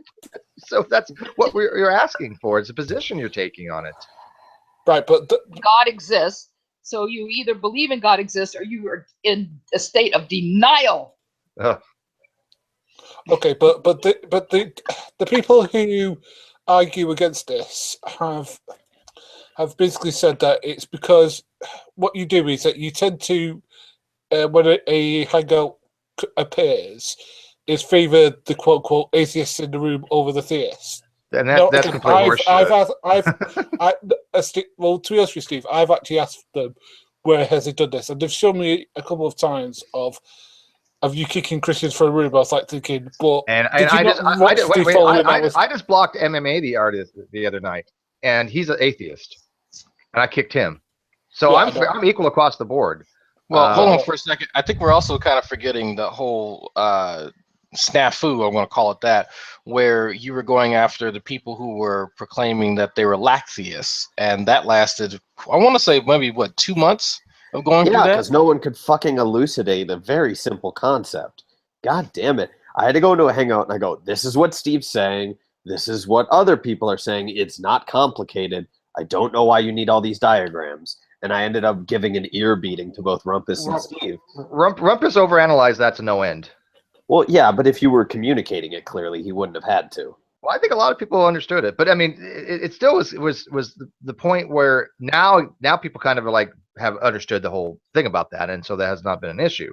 But well, either way, wouldn't that make me? You've still given shit to both sides, though. Yes. That's the thing. You know, even Well, I attacked the atheist, and they didn't like that. I've attacked Ali Outbound. I've attacked what's his name, Down Corner. But I've attacked them on many different things. Not just the fact that they're just militant atheists, but I just attacked them because they're completely fucking retarded. I mean, you saw the video they made about me, and I made a video about them, and yeah, they got all livid, and yet I was spot on. You know, they were just ridiculous in the things they were saying. But look, you've got to remember though that they only see what they want to see, and they will claim you've never done something when you have done it, or they will claim you've done something when you've never done it, because, as I say, they only see what they want to see. For example, there are absolutely no videos on my channel about my faith, according to someone who admits they've never even looked at my channel because they wouldn't look at that sort of channel. So how would they know what was on it? And why don't they look at it? Because if they looked, they would discover they were wrong. And they would have to stop saying that. But what is this fascination with other people's faith? I go by what people say, right? I mean, if somebody says they're Buddhist, Baptist, Muslim, whatever, I'm like, okay, that's what we're going to assume that you are. Why do I care? Yeah. I mean, I don't care what somebody is. I go by what they say, the person, you know, they are, not the religious affiliation they may or not have. But it seems to me that's the whole thing that these guys go by. It's like the first question they want to ask is, oh, do you believe in God or not? It has nothing to do with your character. I know. But they can't get past that. Yeah, And they've recently criticized Fiona in a hangout because she's here for the science. Yeah. She says she's here for I the listened to science. that. Yeah, well, that was Rand Campbell doing his Poe. That was Rand Campbell just doing his judo poing. No, I'm not talking about Rand Campbell. I'm talking about certain other people. The usual suspects. Different hangout. Did you know that when I sing a hymn, I don't throw my hands in the air? Yeah, I heard Did you know that? I heard that. Oh my goodness, yeah, I forgot about that one. That's so funny. So that's what makes somebody Christian, that you throw your hands in the air? Apparently. Where's that written down that that's required? No, but Steve, the point is this. The person making the claim has never seen me singing a hymn. Yeah. How would they know? I would have no idea if you did or not. I have no idea. Right, exactly. I bet she has sex with the lights off too. But no, not that. Yeah, but this is why, like, I never care about what this kind of, like, what these people, like, there's just no, like, and I'm going to say this right now, at this point, with what we know about these people, if you care what they think, you are either an idiot or being oversensitive. And, well, Sam, here's the difference, though, but this is what you've got to take into consideration when it comes to me and Jade and Gary. We're Christians as well, and they make us look bad. So we've got that extra thing that we care about, that our faith has been dragged through the mud. So you've got to just bear that extra facet in mind. Do you see what I mean? It's not a sort of personal caring about it as such. You know, oh, they've said this. Well, no, about I'm talking about personal caring. I'm not talking about being able to. Let me be clear. I am talking about personal stuff. I'm not talking about being concerned over how your faith or your position is represented. Like I completely understand that, because if someone claimed to speak for me and be holier than thou, then I would be pissed as well. So let me be clear. That's not what I was saying. Yeah, because it's I think it's something that a lot of people don't take into consideration when they do say, why don't you ignore these idiots, all the rest of it? Well, I mean, we do up to a point. We don't bother responding to their garbage, but you have to bear that other side in mind, that it doesn't look good. And if somebody came to me at any point and said, Fiona, I'm considering Christianity, and then started asking me questions about it, and it turned out that all their ideas about Christianity had come from the Clown Car Posse. Can you imagine how much homework would be involved? It just trying to sort out various problems, like what they think Catholics actually do, and all the rest of it. Yeah, I know. That's the one that really drives me crazy. Every single one of them, including, let's go off into Matt Slick, lies about Catholicism. Every single one of them. That annoys me no end. Right? Do you think they get? Do you think they get their information on Catholics from Matt Slick? No, but I think they get their information from people like Matt Slick and websites that are similar to Matt Slick's. Even though Matt Slick on his website lies, although he is very slick. You got to give Matt that. He is very slick. He fits his name. Did you just say that Matt Slick is slick? Is slick. You know what's funny, Jay? They kind of think that you and Fiona and a few other people are outliners, and yet I can safely say that of all the Catholics I know, like Nicholas Strode, and there's some other ones I've met online. I think you mean outliers. Outliners are people that outline things. He meant outliers. Outliers, yeah.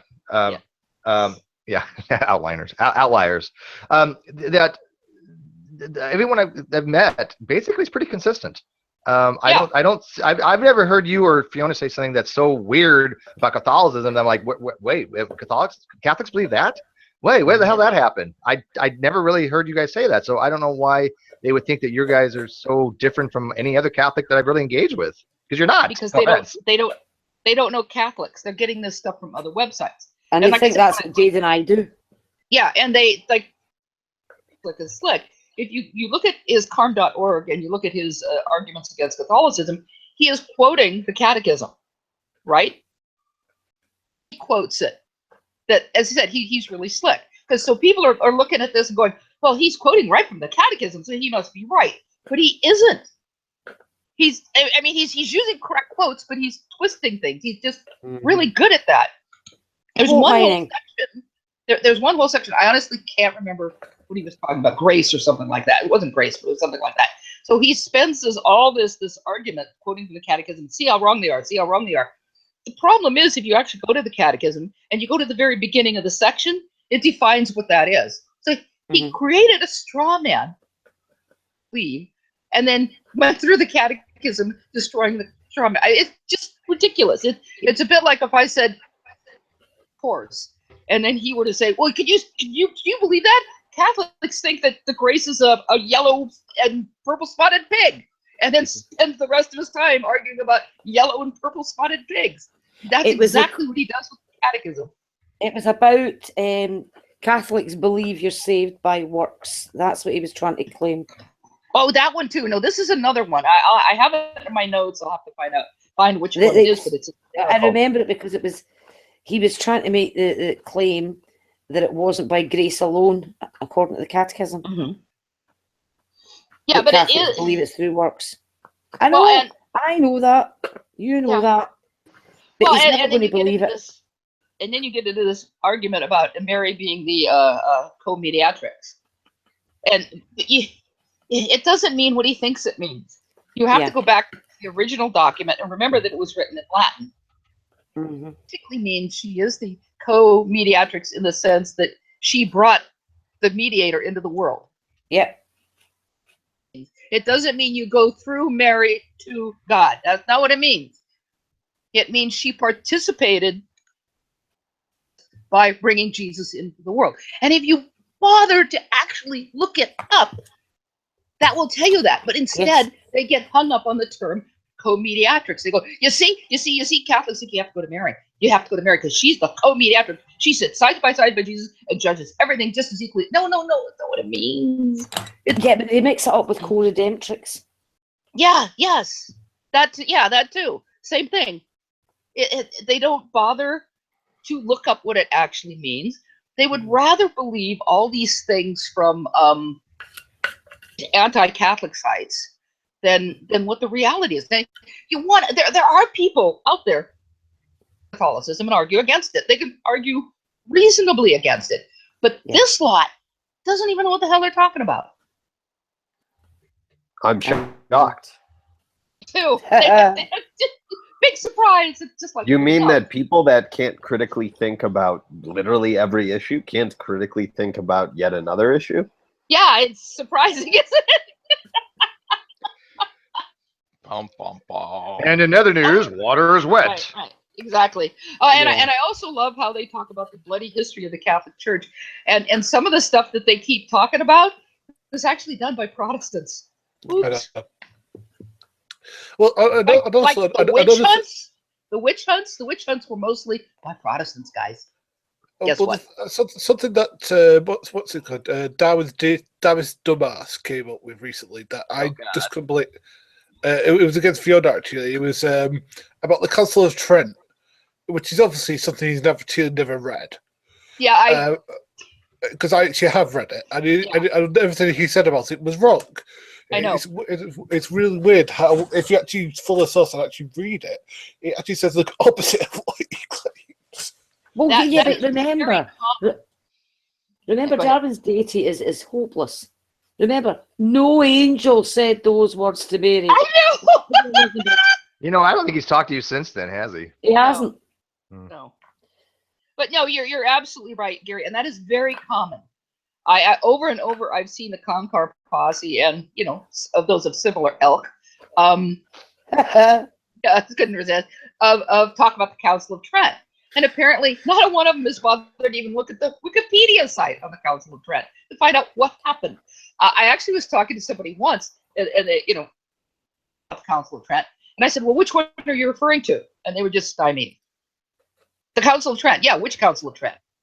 The Council of Trent. Which Council of Trent? Of course, I knew what they were talking about. There's actually two of them. Throwing that out there totally bogs their mind because they have no idea. Christopher's going to join us here in a second because did you guys watch? I think like 5 people watched it. What? I went to bed. I could not take it. Did you watch? Because he had like 8 people. Oh no, it wasn't even that. I think 3 people watched during it. I was going to ask, how did that go? I didn't find out. I watched it later. I didn't even know it was live. I don't know how I missed it. But the C. Brown one? Yeah, 2 hour hangout with C. Brown on his channel, and I admit, like usual, I skipped quite a. I kind of like. To the point, please. I'm forgetting who I was before I started. But the gist was basically what Christopher just said, that C. Brown read a bunch of stuff, misunderstood it, and the reason I'm stuttering is I have an echo, and that's why when I hear my voice, I can't even get my train of thought. So that's what's happening. There's an echo out there. There's no. I don't hear an echo. Does anyone else? Yes. Yes. But anyways, so it's basically him reading something, misunderstanding it, Christopher trying to explain it, and then him not understanding the explanation. That was the whole hangout. Yeah, it was painful. What I didn't see, I only saw like the very beginning of it, half hour or so.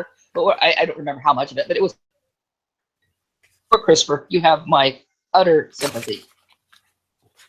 It was polite. I'll say that for it. Yes, it was polite. Okay, yeah. It went fairly well, I thought. See, that's the thing with when I'm trying to go into a topic that I know I'm not that well versed in. I will try and reach out to someone that I at least believe can communicate it much better than I can, or at least knows it much better. Because I'm reading over my notes now on used to hybrid system, and I'm probably going to forward it to fucking Sam to make sure I'm not making an ass out of myself in front of my instructor. Because I have not taken genetics yet, nor have I taken molecular biology, and yeast to hybrid hinges on both of those. So that's probably why you won't hear me talk a lot about it. Can you find your way around a plasmid map yet? Huh? Can you find your way around a plasmid map yet? No. I can point out different stuff. I could probably tell you what it like if it was like an endonuclease. I'll guess. if it's something like obvious. What's the difference between a bait and a prey in yeast to hybrid? Oh, okay, I know this one. The bait is that's what you're using to test the you'll have multiple prey that you're trying to test the interactions of. So if you want to test not necessarily, usually bait and prey, there's usually only one bait and one prey. Really? Typically, yeah. Oh. There's I'll forward you what I was Unless looking at. you're doing a colony screening, and that's different. I think I was reading something where they were trying to establish or trying to create a library or something. They had like 5 different preys that they were trying to test, It may have been something, a part of it. I don't know, but But that's not actually. So what is the difference between bait and a prey? Bait is what you're actually testing. The preys themselves are. You're testing both of them. Well, yeah, you're testing both of them. The prey, excuse me, the bait has the activating domain attached to it, and the other ones have the transcription domains attached to it. I have to check, but that sounds correct. I'm trying to remember if it's the other way around. Yeah, the bait is the worm I put on the hook, and the prey is the fish that eats it. Yeah, but one has to have the activating domain. The other one has to have the transcription domain, because when they fuse, when they will have a, I can't say truly positive because false positive can do it too. When they bind, when they fuse, that activates transcription, and then you can have you test the upstream. I believe the bait, and I'm looking at the figure. Yeah, the bait has a DNA binding domain, and the prey has the activating domain. So I got it backwards. Yes. Fuck. And then how do you know whether the assay is measuring a true interaction, or at least giving a positive? That's what I'm not sure. I'm trying to read up on how they're eliminating the false positives, and are they're able to discern false positives from true positives. Typically, well, just any positive. So what's the output with any positive? Oh, you'll have a reporter gene. You're looking for a particular, like let's say if it's LAC-Z, you have the production of galactidase. Typically, yeah. So a common one is GAL4. But that GAL4 is usually in the DNA binding domain. But yeah, I'm trying to think. What are typical, like luciferase is a reporter? It depends. Some of them, the cells won't survive without it. So I think, like if you put in different uracil, uracil, for instance, and so you can do like, I think this is how the Marcotte lab did it. No, not the Marcotte lab. The Vidal lab at Harvard did it, which is you can compete and just see what survives. Problem is that you get very low sensitivity on those types of assays. But yeah, you have the basics down. Yeah, it's trying to put it all together, and I sent my instructor one of the paragraphs that I have, and I said I want to make sure that I have both the genetics and the molecular biology down before I submit this, because I admittedly bit off more than I can chew, instead of just saying, oh well, I'll just recycle one of my old papers from like a year and a half ago. I wanted to jump into something that I mentioned in class and that she had never even heard of, so it's a challenge. Talking about something nobody's ever heard of. I'm going to link a very good review article on yeast 2 hybrid.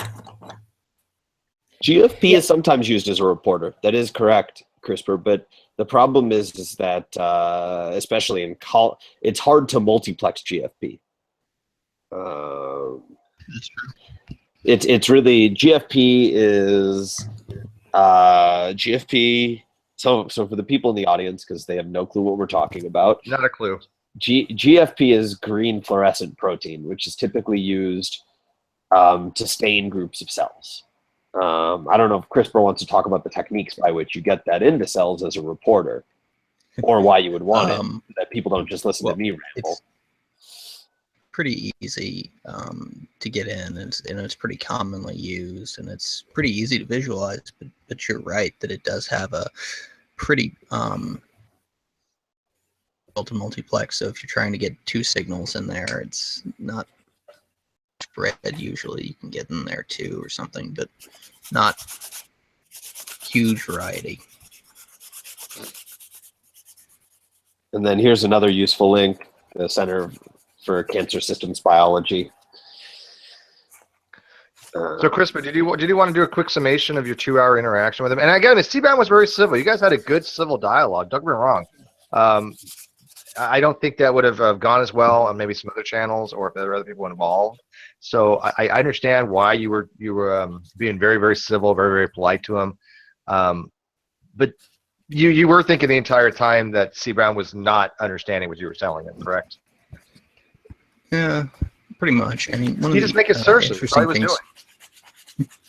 I'm still sort of talking to him now about the issue he kept bringing up about the 24 megabase deletion, which does not exist, right?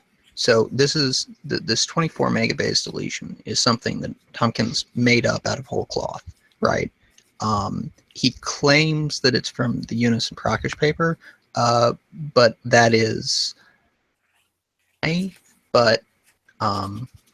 basically he looked at the staining, right, from the Prakash paper, and then he drew out figures of the chromosomes, and then he guessed what the difference was. It was 10%. 240 is 24 megabase deleted. Not a good way to do it.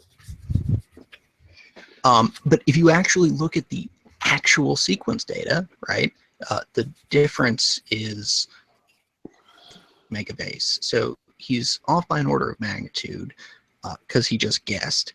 And crazy thing is, he also referenced the Ventura paper, 2012. The actual. So Tompkins had to.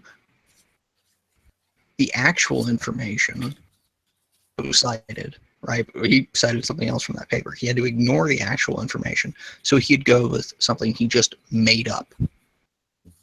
I'm trying to convince C. Brown that this 24 megabase thing just doesn't exist. It's because he's trying to ask me to explain, how could this 24 megabase region have just been deleted? It's like, place. So is he saying this region exists up. like prior to the fusion, and then after the fusion it just was gone? So Tompkins' claim is that there was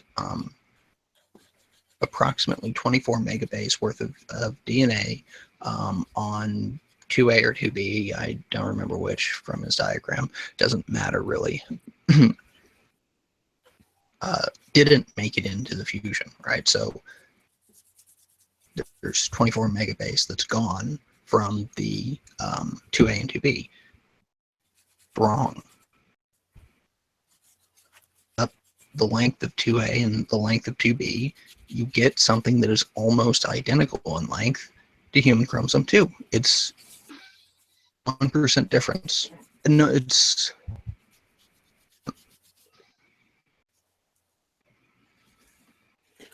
CRISPR, you keep breaking up. Oh, sorry. I can hear him. I just hear something in the background like scratching, like somebody's like doing charcoal or something. That's me. I will mute myself. Oh, okay. Yeah. So I mean, I don't know what to do with that, because it's like I'm telling him that this thing's been made up completely, that any actual relevant work has made this claim, and he won't take that on board. Well, why would Tompkins just really pull something that's randomly? He had to get that number from somewhere, right? I mean, he just doesn't make up a number and say, okay, there's a 24, no, he just made up a number. Right? You think so? All right, okay, so he says it in his quote unquote paper. He says that what he did was he drew figures based on the Unison Prakash G-band information, right? So he made up these figures based on what he thought the chromosomes looked like. Scientifically, not based on sequence data, not based on actual physical measurements of the chromosomes or anything else, based on what they looked like. He compared the sizes of these figures that he had and guessed sizes of these figures was, right? And he guessed that it was about 10%. Oh, okay. Real scientific, like he pulled that number out of his ass. That's, what else can you say? Well, it's funny, and that's why I really would love Tompkins to come in and talk to you and Sam and Fiona and or Kevin Anderson as well, because would love to have him justify his getting at this number, right? I mean, if he said, yeah, I did that exactly the way you said it, I would love to have him say that. Now, Kevin Anderson does know about us. I have engaged with him in emails, and so has Ruhif, and so has Paul. Paul knows him very, very well. And we're trying to get him in here. So if I can ever get Kevin Anderson in here to defend Tompkins' work, then I definitely want you to bring that up to him and see what he says. He's been very, very unaccommodating to the Great Debate community. However, he just feels that there's nobody worthy for him to talk to, and that they're just basically mocking Tompkins' work. But I've explained to him, no, these are actually something people want to have answers to. We can't find anybody qualified enough to really explain Tompkins' paper or whatever you want to call it, in a way that the community can digest. So, to be fair, like, Tompkins is pretty much wrong about everything he writes about chromosomal fusion. He's just everything he says is just him not necessarily making stuff up, but badly misrepresenting things. And the Ventura thing is there, right? You cite one paper, right, and then say that everything that this paper has to say, except for the tiny little bit that I think is relevant. do you think that's why he and Anderson won't really go into these live discussions? They will on other channels, like he's been on even Juby's, he's been on the other things, but he won't go into like one of ours. There's a reason that the little glorified blog post that I'm actually talking about here doesn't have a methods section, right? It's because when he included methods sections before, people looked at his methods and said, you did all that wrong. Methods sections. So his methods were reviewed, found wanting, and he just got upset by that, I guess? Yeah, right. I mean, it's just like, it's the same thing. Why won't he come in to talk to people about this? It's because he's got he has to know that he's got nothing. It's obvious if you actually look into any of this that got it all wrong. Well, I'm going to keep on Paul about getting Kevin Anderson in here. I don't know if you know who he is. He works with Tompkins, so he would be somebody of great interest to the Great Debate community. They're just going to say that all we're doing is mocking because they're afraid of actually addressing criticism. Well, that's what he does. That's exactly what he said, Sam. He literally thinks that. Well, but that's not. But I had a cordial correspondence. That's not all I'm doing. I had a cordial correspondence with him, and he was civil to me. He was bashing on Ruip more than anybody. He just trashing Ruip. But I think Paul, because Paul knows him very, very, very well. He said, maybe since I've been on your thing, that I can, convince Kevin to. Although Paul still thinks he didn't get much of a fair shake, but I tend to disagree with him because he was told what kind of conversation we were going to have. He didn't really want to talk about those things very much, even after he said he wanted to. And he started going down these weird lines of tangential things that had nothing to do with the questions being asked. Yeah, I mean, I just don't see a world in which these people are actually, like, you're asking professional liars to go in and face people who can tell them that they're lying, who can explain why they're lying. And that's what I'm looking forward to. That's what everybody wants to see. That's literally what everybody has been dying to actually have happen, Sam. But you know as well as I do, the chances are pretty slim that would happen. But I love that analysis. That's actually really good. I'm gonna say, hey Steve, let's talk about Haeckel's embryos. Phylogeny to Haeckel's embryos. Right. Phylogeny, Haeckel's embryos. Well, you brought up phylogeny. Let's talk about Haeckel's embryos. But I was kind of thrown back by that. I'm not gonna lie. I'm like, that was funny. I'm like, how do you? So why? What? And actually, so this is a good example of a problem that I really have, and a lot of other people have in these conversations. It's like when you hear somebody say something wrong, like Haeckel's embryos were fraud, like you want to correct it, but on this road of like you're now 10 miles away from the point that right. point that they made that's probably even more important for you to correct. Because they're scripted. They're scripts and they're rabbit holes. Right. And the thing is like if they make 10 points and they're all wrong, and you respond to every single one, to one thing that you just said, and it's going to be the one they think is the weakest, right? So you've got to pick the thing they said that is the absolute worst. Hammer them on that. And that's what I was trying to do. Yeah, I was telling Paul, you know what? Okay, well, we could show you that it wasn't fraud, but we're not going to talk about that right now. Let's keep on topic. And they keep on saying, well, you don't want to talk about that because blah blah blah. No, we will get to that. Right? I'm happy to discuss those things, but we've discussed this a million times. Right. That's what bugs me. It's like, look, you didn't come on here to talk about Haeckel's drawings, okay? I've already told you in the prior hangout that we had, don't be using shit like Piltdown Man, Nebraska Man, Haeckel. I mean, we've already been down those roads way too many times. We want something more in depth, and I didn't even have genetic persons on that much, right? I had Rumpus and Han Solo, who's very, very knowledgeable, but I didn't have anybody of really specialties because it wasn't somebody of that knowledge level that would require such a thing. Now, if I ever get Anderson in, then of course, yes, I'm going to get CRISPR and Sam especially, but that's a work in progress, man. That's not an easy thing to get this guy. And I don't want him to come in with this attitude, well, these guys are going to be like mocking me right off the bat. And I don't think that you guys would, but I think it'll be a really awesome conversation. I will message them again probably tomorrow. Can I just? And one of the funny things to me is that they think something like Haeckel's embryos is a real killer argument, and they've apparently never bothered to look it up. Yeah. Right, and even then, let's for argumento's sake that it was a scientific fraud of the highest order. It was 120 years. What was it, 150 years ago? 120 years? I don't know. It was 100 some odd years ago. And we have micrographs now. Yeah. And it was nothing to do with the question that was asked, because the question that he was asked was about the Gull-O pseudogene. Yeah, that was funny. It was like, it was like, really? I'm surprised we didn't all get whiplash from that. I mean, that was just. That was absolutely unbelievable. Could I mention something?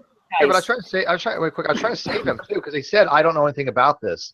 And I said, okay, let's talk about something else, right? I really don't want to ask the questions that I did not mention him Gulab pseudogene prior, so I didn't want to go down that avenue. I told him he wouldn't be sharpshooted. So, but no, that was the answer he gave, because you used the word phylogeny.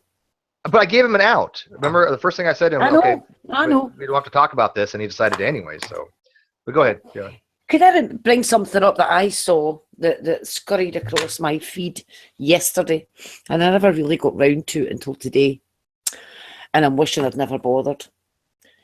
Did anybody see? Wait, was it that huntsman with the mouse? No. One of those little virtual monocles in a bikini? Because I get that every so often. It's an article shared by Tommy Hall that sunlight does not cause cancer, and in fact, sunlight prevents it. Oh, all right, I'm going to go commit suicide. Be right back. Are you kidding me? That information would actually kill me. My head wall. God damn, fuck, ow. Can I please get out what I was trying to say? Sure. Anyway, he's linked to this article, right? And in that, and it's a shame drags away, because this would have been very interesting to drag. Ah, there he is. Right, drag. You may have to educate me on this. But apparently, according to the article that Tommy Hall is using, the lack of melanin in white skin means that the organism, i.e. white humans, cannot use sunlight to metabolize energy. In other words, black people are photosynthetic. Is that true? Yes! Yes! Yes! You knew it! You have cell walls too, right? Yes, we do. Like, that sounds really familiar, though. Yeah. Go ahead. Photosynthetic. You are photosynthetic. Seriously, that is what the article is claiming. And this is the article that says that sunlight is fine. I don't know where to begin with that. That sounds oddly familiar. It sounds like we call it Hotep bullshit, but it sounds like it sounds like it came from someone who believes in melanin theory. Well, you don't drag, black don't crack. And also, Yeah. black don't die either. Yeah, Wait. I'm fucking immortal. Actually, but I think that if you cracking in terms of it here would be we use the electricity to split the water apart, and that's where you right. So actually, Well, I think Tommy's saying think- black do crack, but not in the same way. Well, I mean, Fiona. like, obviously, if Drag gets wet, his DNA is going to break down. So, I mean, that could be a form of cracking, if you will. Fiona or Jade. So What do you both guys- black and white would crack in that sense. What I do you- what can't do you- keep doing this. I'm trying to look with a straight face. One of you guys might remember, but at some point in time, I vaguely recall Tommy Hall saying that you could theoretically get vitamin C from sunlight. he did say that one time. Yeah, Yes. but What? Yes. Yeah. I think So I'm not imagining that because Yes. I'm pretty sure that's No. what he said. No. He said some really weird stuff about vitamin C. Include what was that, Fiona? About something about if you didn't give. Oh God, what was it about Pregnant- babies? You don't give pregnant women What is it? vitamins, Yeah. the what is it babies with- will have a repaired bulogen. Yeah. If you People starve wanting to do pregnant women, experiments. you will be more That's able it. to synthesize vitamin C. What Yeah. So, what is it with these people wanting to do experiments on human children? Like They never took bioethics. I ethics, don't do know. they? It's like, yeah, let's just experiment with fetuses, and which I think they would be against, but I don't know. But he And did say that toddlers and the vitamin pregnant C women. is from the and- sun. I'll try to be charitable to Tommy. I think he meant vitamin B. No, I think he was talking about vitamin C because no. we were talking about the same No, type of he Google. was- he really? Yeah, he did. he was and really talking about C. Yes. Yeah. And basically, wow. he said when we Tommy- asked him the Tommy mechanism, really because now I do remember this. I had asked him how that would happen, and he said, "Oh, I don't know how that would happen, but we just don't know. But we should experiment on that." It's Wait. like, what? Don't what, we how do have a?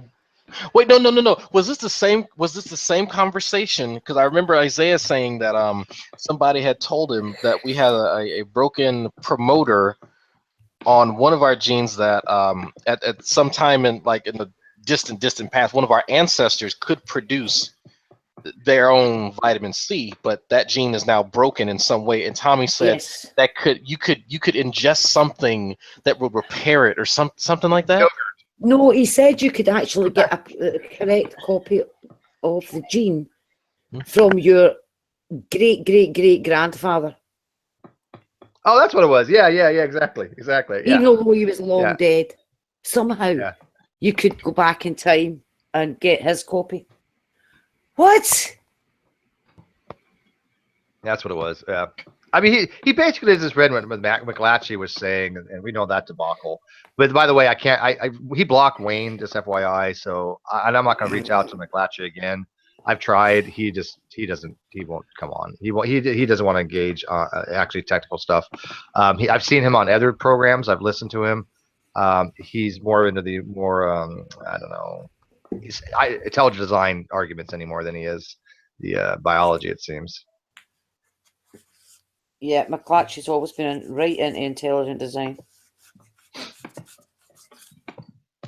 But his arguments see, are dreadful. But remember, Tommy thinks that cells can think. I mean, again, we're talking about someone who, like, if to almost any insult to intellect is almost a compliment when you consider the type of shit that Tommy says.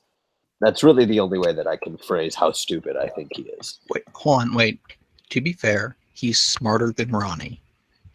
Yeah, well, I'm taller than Vern Troyer. I don't brag about that.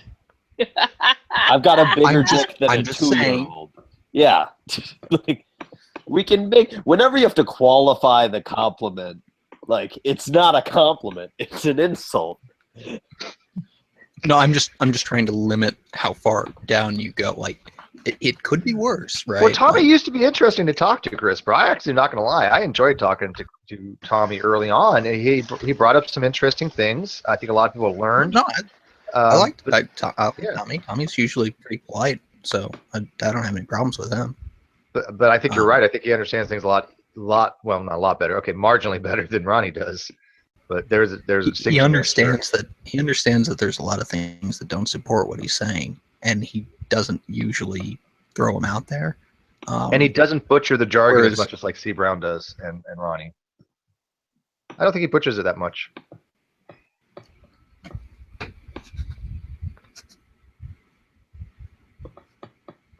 Oh shit, my mic was off. There we go. Yeah, no, Tommy at least acknowledges his limitations.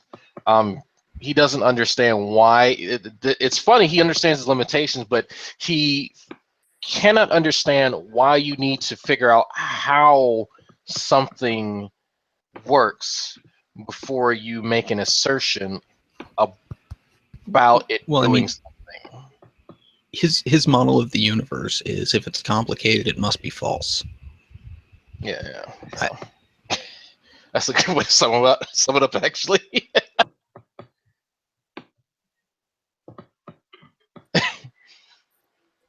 Or if they use big words, they're trying to confuse me to keep me away from it. I mean, I've heard him say things like, why should I have to have a background in any of this to understand these things? Because some of these things are complicated. He said that in a thread of mine. Why do you need to know anything about biology to argue about evolution? That kind of makes me wonder what. He actually said that. He posted that as a comment. And I just flattened my nose against my desk. Because they have no, okay, we already established they have no concept of scale, but they also have no concept of the in-depth amount of material out there on these topics, right? They don't have a clue how much information is out there for people to read, and they think that, okay, if I have a high school level education, I know all about the topic, right? I mean, when I was back in nuke school, we had a library of textbooks. I mean, it was an ungodly amount of information. Nobody can just walk in and off the street and go, okay, I know all this stuff. It just doesn't happen. It takes a long time to learn. I disagree. I think Ronnie knows all of it. Well, yeah, well, he's got the periodic chart memorized, for God's sake. I mean, I can't touch that. Just means he knows how to spell it. Something about biology that I think is impressive is that it seems like any field that you look at, any area that you start to look at, it's just as complicated as the area above it, right? Like, if you look at ecology, sort of like the top view of the biological sciences, you look at any individual, really complicated, the anatomy and everything, right? You keep drilling down, complicated. You can't get away from that complexity.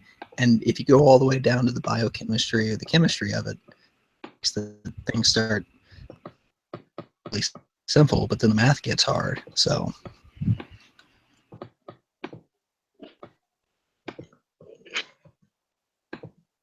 and that's why we all defer to mathematicians for the hard stuff. Don't you snap at me, woman. Oh shit. Well, they just don't understand that everything's, precept upon precept. Things are built upon pre-existing information that even when you start a new course, you kind of touch on the prior course a little bit, right? Just a refresher, and then you're exposed to new information. But you've got to have that prior knowledge first, or else you're just not going to understand the higher level stuff. I mean, I when I took accounting 2, if I didn't take intro to accounting, I would never understood accounting 2, which, by the way, was the most horrible course ever. That's why I dropped it. But it's the same principle on any kind of thing. You learn something, then you take the next course, you kind of review a little bit, and you learn more information. And they don't seem to want to take the first steps to learn the intro stuff. Wait, I have to comment on something in the side chat. G-Man and Ken, like Ken Jones, had a falling out. Yes. Yes. His cousin? Little Can brother. we explain this? Wait, is that his cousin? They're brothers, They're half brothers. I thought they're cousins. They're half brothers. Okay. Anyway, it was in the Hangout. I'm actually trying to find it. It's about. Did G-Man not share his safe findings, or what happened? It had to do with something in G-Man. I don't even remember, but it's about it kind of starts 2 hours and 11 minutes in G-Man's Hangout, and Ken is saying something, and G-Man's going, no, that's not the way it is. It's like, but what I mean is, G-Man's going, no, that's not. And G-Man's just not listening to Ken, and it's just a little tip. I described it as a little tip, and I don't remember exactly what the subject is. I was just sort of giggling as I was listening to it. But basically, G-Man was doing to Ken what he does to other people, not listening. And it was kind of funny. And you know how Ken is so quiet? And he's going, no, what I mean is, and she goes, no, here's what I'm trying to say is, no, you're wrong. I mean, it was kind of like that. It wasn't a great big huge blowout or anything like that. It was just kind of funny. And I will try to find the exact spot later, because some people have asked me exactly where it happened. But yeah, it doesn't sound quite as interesting. No, it's not. What's funny about it was, though, that they always agree on everything, and that G-Man was doing to Ken what he does to other people. It probably would have been more interesting if it had been with someone else, but Ken is so soft-spoken and calm and patient that it didn't really develop into much. That's why I called it a little tiff, but it was still amusing to me because they all agree with each other over everything. So that was kind of funny. By the way, real quick, Isaiah, I love your posts. Don't ever stop posting to G+. You post the funniest shit, dude. I thought you didn't like big booty women. No, not some of them. No, that's not referring to those. Yeah. Funny posts. Oh, but I like those posts. Yeah. I'm not saying that big booty women ain't bad. I'm not saying I kick any of them out of the bed for eating crackers. It's just not my thing. Right. Let's be realistic. To get back to like the subject we were talking about before is a lot of the CCP and other people in the world seem to think that any subject can be explained simply. And if it can't be explained simply, it's not true. So if you can't explain genetics to them in, real simple words in a real simple way, or biology, then it just can't be true because you can't explain it to them. They just reject the complexity of the subject. And I've heard them say, well, why can't these people explain this to us simply? Chemistry, whatever it is. They really have no idea of the complexity of the subject. I mean, I read Nature and Science, and there are times when I'm looking at an article and I'm just sort of,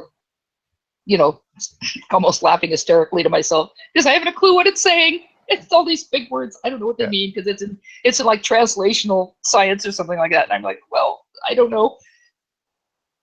Is it everything is complicated? They just live in a world that's simple.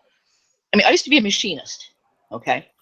And in the old days, the CNC lathes started coming in. I don't know if and CNC mills, and those are computer operated.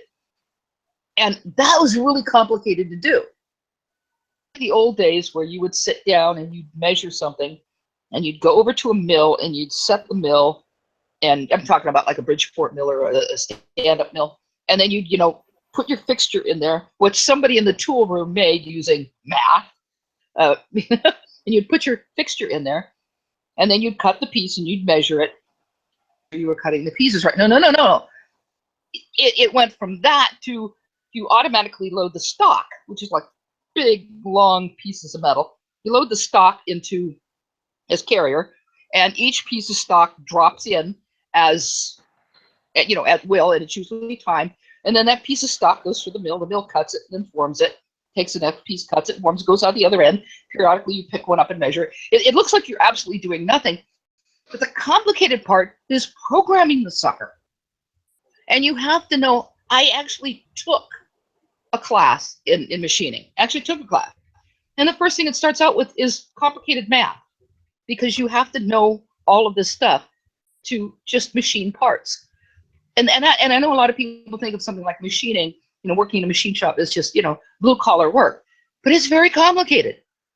And yeah, I bet you they couldn't even understand that. Just, making stuff. It's very complicated.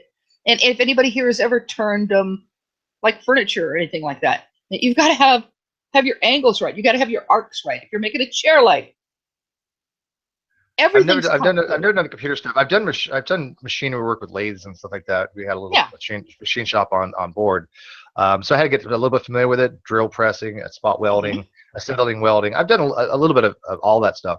I'm not that good at it. I don't have an aptitude. It'd be basically, if you want something really rough, I could make it, but to get proficient at it, right? These people that actually worked in the machine shop, they could fabricate just about anything. I mean, it's a talent. But it takes practice, and again, you have to be skilled, and they don't understand that. They think if it's like you said, if it's too hard, not true. Exactly. And as I said, today, you know, even in the old days, it took real talent and skill to machine parts without the computers. Today, you have to have that same talent and skill, but you have to understand the computers because everything is in a big machine shop. Sure, they still make things, you know, by hand. And eBay for like a Bridgeport mill, because I would love to have one to play with. There's some reasonable price, but none of them near me, and you don't ship something that big. So, but you also have to know how to program it. You have to be able to look in 3 dimensions. You have to know drafting. It's difficult. It's very difficult, but everything is complicated, but they just don't understand. I used to cut myself, okay, you know when you get that really thin layer of coiled metal, right? And it's razor fucking sharp. Oh yeah, you mean it comes off the machine. Oh my God, have I cut myself so, I mean, it's fucking razors. Anybody who's ever done machinery, when you're trying to drill something or do anything like, you get the metal coming off, and it comes off in this very tight coil. I mean, almost like a DNA coil, and the edge of it is literally, I mean, I don't know what the thickness would be, but razor sharp. It's It's more than razor sharp. You could be as careful as you want, and it'll slice your finger to the bone. And you know, we think of a razor as being razor sharp. This is sharper, and it will just the slightest contact can cut you really deep. Did you ever do any work with stainless steel? That's a fucking bitch. Yeah, I've worked with stainless steel. I've worked with galvanized steel. Yeah, stainless steel is a bitch. Yeah, my dad. But ironically, I've never mentioned this before. But my dad actually, he was a CEO of a company called Simplector Technologies, and they had plastic molding injection. And so they would have to cut the steel to make molding, and very expensive, very, very expensive process. I mean, the tooling, the tooling was about $250,000 just to make the tooling for the plastic molding injection. Yeah, I actually did that as well. I had a temporary job that they then hired me permanently, and I worked graveyard shift doing that. And the foreman that we hired at this point was a drunk, what haven't you done? And he ended up screwing. She's been a ditch digger. At this point, you don't need to say that you've done something. Just if you just start talking about it, we'll just assume you've done it. At well, back when I was an astronaut with NASA. Well, I did do going to. You have to have. I did have done a lot of things, but you know, when I was going to college and in my hippie days and in my really active political days, by doing temp jobs. And I had a really good reputation at the temp agency. So I got all these crazy jobs. And, so you're basically saying you couldn't hold down a job for more than a few weeks. Yeah, that's right. And I was even a stripper once, although not the kind you're thinking of. Well, you know what? I actually got excited there. Oh, like a paint stripper. I was not that. I was really fucking bored, but like, what? I heard stripper. Jade stripping. Yeah. Back in the day. No. It was. Have you seen those? Do you see the signs on the side of trucks? Picture or a thing. Okay, well, those are made of plastic, right? And what happens is they make a form that cuts the sign out of the plastic. It only cuts so deep, and then when all the pieces are done, you have to strip away the excess, leaving the part you want. And that was my job as a stripper, and I was really good at it. I could strip those signs faster than anybody. Who here has ever pole danced? Anybody? No, sorry, haven't done that one. That's on my list of haven't done. Sorry. Well, besides Isaiah, because that's a given. But yeah, he's probably got one in his room. One of those big booty women coming over. Yeah. I had a friend whose girlfriend took pole dancing classes. They were nice enough to show off the talent, which was nice of them. It's an art form. Hey, it's been on America's Got Talent. It's respectable, I guess, now. It's there are some people trying to get it in the Olympics. I'm not going to protest to that, but you I better wouldn't oppose it. Exercise. Yeah, gold medal pole. Yeah. We convince people that volleyball players need to be in bikinis. Yeah. Yes, You know what's funny is come on, curling's in the Olympics. When I was in early education, I actually took pole vaulting and archery. Who would have thunk that I actually did minor in not getting laid? Jesus. I was never really good at it, but archery wasn't that bad at. I actually found that's actually worse. Archery. Have you watched Green Arrow? Women love him. I like that I show, kinda- but I also that has no inspiration to make me try archery. You want to know what Hey, archery I'm do? gonna find out It's kind of fun actually. Mhm. But they wouldn't allow it in school nowadays. Now it'd be considered a weapon. Look, Mhm. there's a reason why Batman and Superman are the popular superheroes and not Green Arrow or Red Arrow or whatever Arrow. Hey, I actually find it more sexy when someone can shoot a bow and arrow than if they can shoot a gun. Yeah, see, That's you know what? just me. I see. I'm there you pretty go. weird though, so Well, yeah, Yeah, I see, I don't would rather think- I mean- Jackie. I would rather Jackie find me sexy for Yeah. shooting a bow and arrow than Sam. Just to throw that out there. Yeah, I don't date No. anyone that has proficiency with weapons because I get mouthy when I drink. Well, if there's ever the zombie apocalypse, you're gonna be grateful that I took those few courses in archery. I mean, Although I'd rather have a crossbow. but- Because you'll have that Well, one arrow, Yeah, right? you'll have that one arrow that can kill in my, everyone. Like, in my what is it? My go pack. I have that one arrow. the my one emergency zombie upside, pack. the one upside You know how to to a, aim for a knee? oh, arrow. Oh, I knee, see what you get did it. there. Yeah, see what nice. you did there. One nice thing about arrows is that they're less regulated than guns up here in Canada. So I'd to clear a whole lot of red tape to shoot a raccoon on my property. Very little to go after one with a crossbow. why would you want to shoot a raccoon? Those fuckers have rabies, and I don't like them near my house. Well, so does Ronnie, but we let him stay. They also have Not you know- near my house. Do I would you know let in them near my Alaska? house either. Do you know in Alaska you can actually buy bow and arrows with food stamps? what? Yeah. What? In Oh, well, I Alaska, guess it comes yeah. under, yeah. Yep, you can actually buy bow and arrows in Alaska. It's pretty awesome. I'd love to go bow hunt. Pretty ghetto. I just It depends what you're never hunting. have. I couldn't shoot like Bambi, but maybe smaller animals I probably could. I was gonna hunt Ronnie, but that's kidding. His meat we're looks going Ronnie hunting. Well, his meat I'd make looks a joke very about tough the most to chew. dangerous you need. So But I don't think that game would be very dangerous. So that's Yeah, I'm not. I would have never do. I'm Well, not one into thing- big game hunting. I like fishing, but One thing to be very careful of if you're around raccoons or if you shoot them or anything, you should probably handle them with gloves because they're prone to something called raccoon ringworm, Oh yeah. which doesn't sound terrible, but it is. A while back, this is quite a while back, we had an explosion of it on the Monterey Peninsula. Kids picking up raccoon ringworm from, and it's deadly to children. And one child ended up with like permanent brain damage from it. It's not like you think of ringworm. We normally think of ringworm as awful. What is it? A fungus disease? I think it's fungal. it's fungus disease. But raccoon ringworm is apparently just really, really, really dangerous. So you got a scruffy looking raccoon, Yeah. You pick it up with the who shovel. the hell hunts raccoon? People who don't like raccoons on their property. Yeah, well, you're not gonna eat them.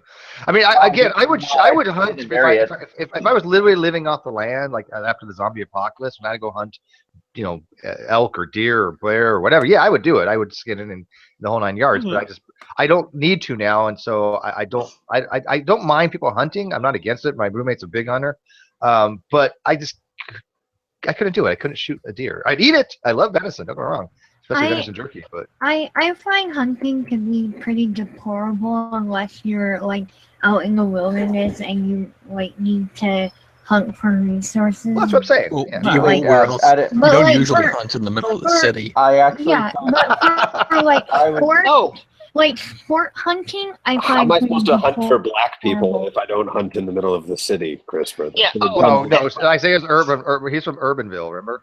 Mhm. He's from the suburbs. I actually find That's a joke. I don't hunt black people. I track I them know. with fried We chicken. figured. I actually Uh, find hunting to be less ethically problematic than just going to the supermarket and getting something that's been factory farmed. Oh, that's why I want to Well, learn how, how to. how least you about appreciate it. we just stop eating meat? Like, Do you eat meat, Jackie? So no, Jackie, I don't eat meat. I'm not the giving up my meat. problem with that, At least you're consistent. the problem with that is, Jackie, that meat is really tasty. Yeah. Eggs. Oh, come I mean, on. wait, Jackie, do you That's eat? the real problem. Do you, bacon, bacon, bacon, bacon, bacon, bacon, bacon, bacon, bacon, bacon, bacon, bacon, bacon, bacon, bacon. No.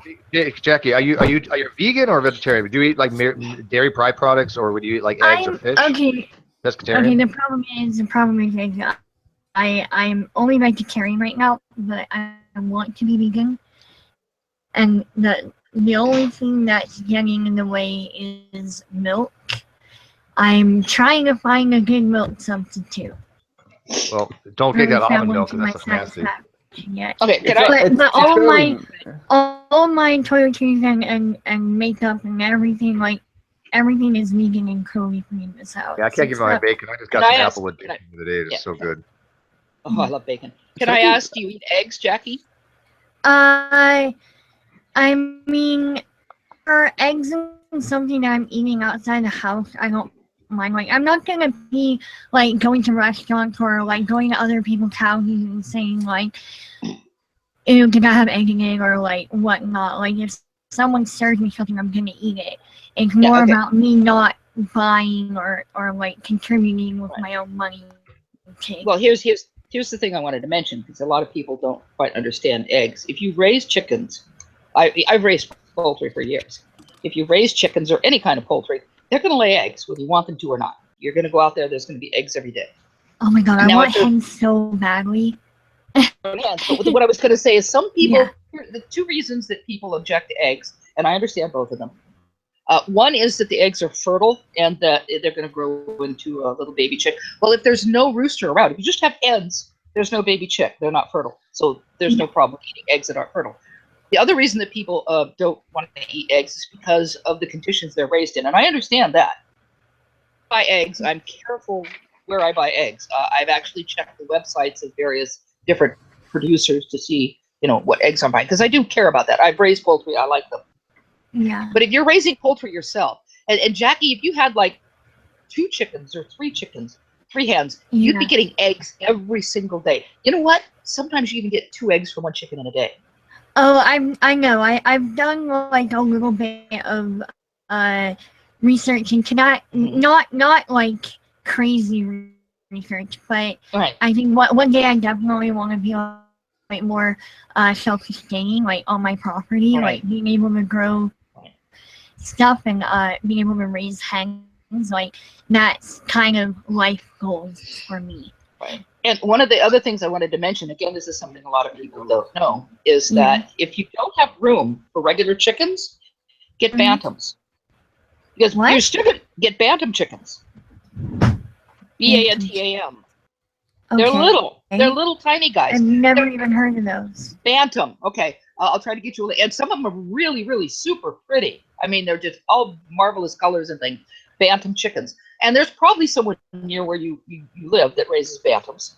And they're also people with like I live in an agricultural area. Right. Yeah. So, but they're also, and if there's a feed store near you, you can always ask if somebody has bantams. There are also bantam ducks, but they're little. The thing is, bantam chickens are like smaller than a lot of parrots and stuff. But you're still going to get eggs. You're going to get little eggs. But that's okay. You can use 2 eggs instead of 1. A lot of people think they don't have room for chickens.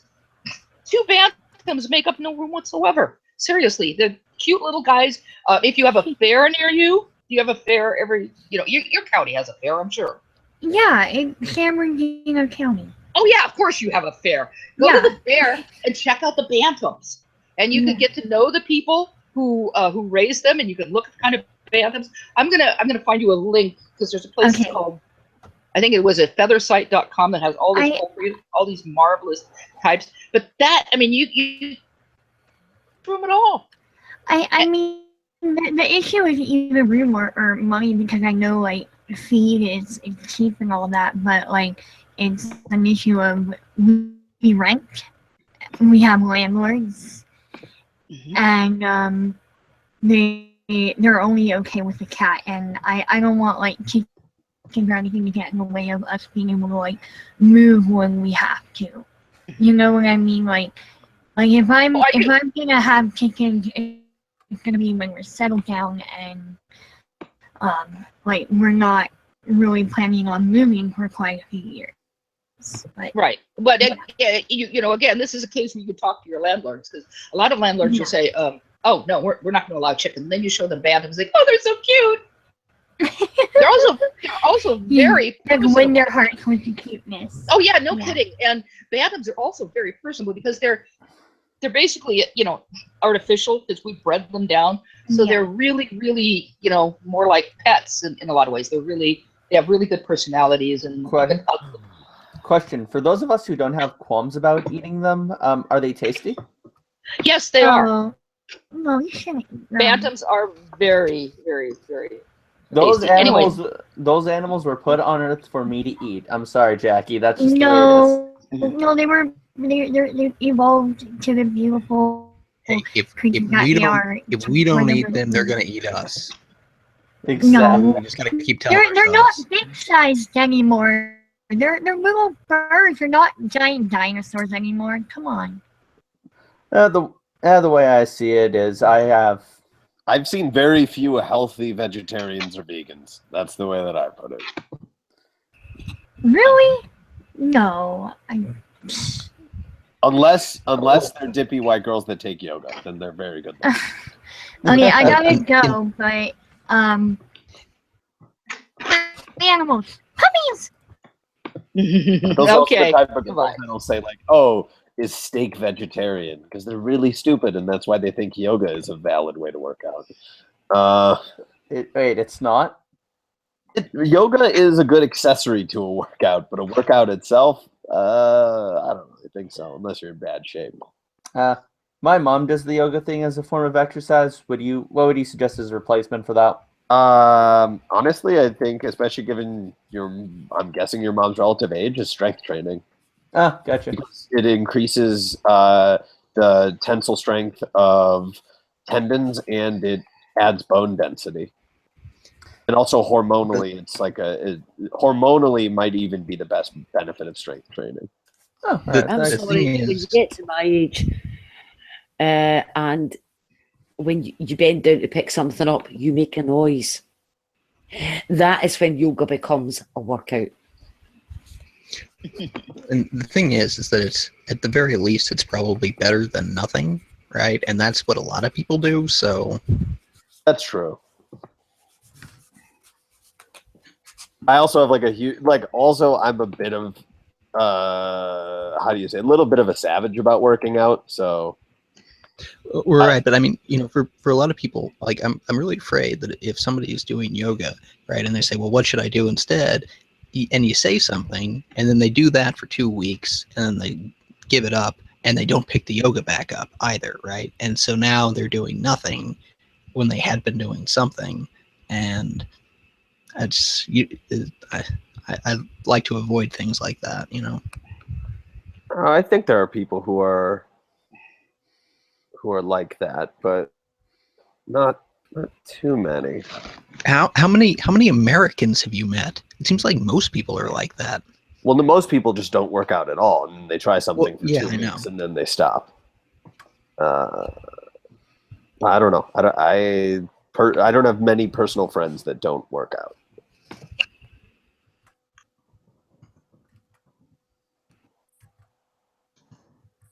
It's amazing that if you just get people to do just do the least that you can on things, and then it'll help a little at least.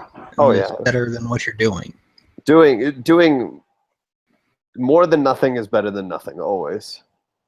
Right, and it's a lot easier to keep doing the least you can do compared to trying to jump in at some extravagant weight training or something, as you say, you do a lot of it, right? So you can't have somebody start out there and expect them to keep with it. Most people won't. Yeah, I mean, compliance is always the best thing. So if it works for people, it works. But yeah, I mean, I actually don't. I mean, it also depends on what your goals are, right? So if you want to run a marathon, you got to do a lot of running. If you want to lose weight, you got to stop shoving as much food through your front hole. Yeah, and that's I don't know who first said it, but you can't outrun your fork. Yeah. Well, I mean, ultimately, the only consistency across any dietary study for losing weight is that as long as there's a calorie deficit, generally you're gonna start to lose weight. from there are details that you can work on to make yourself feel better or to even lose more weight. But those details are sort of the 5%. You should concentrate on the 95% first. Right. I mean, so obviously, if you've got enough of a deficit, and for some people, the definition of enough is very different, but enough of a deficit, and you'll start to feel like shit, right? Some people where a sufficient deficit to start losing weight makes them feel like shit, and then not going to keep doing it. Yeah, well, I mean, it depends on who. Yeah, it depends on who is who we're talking about at that point. Because some people, maybe you shouldn't lose more weight. Maybe you're at a healthy weight. Well, yeah, that's true. Or, healthy enough, right? Like that.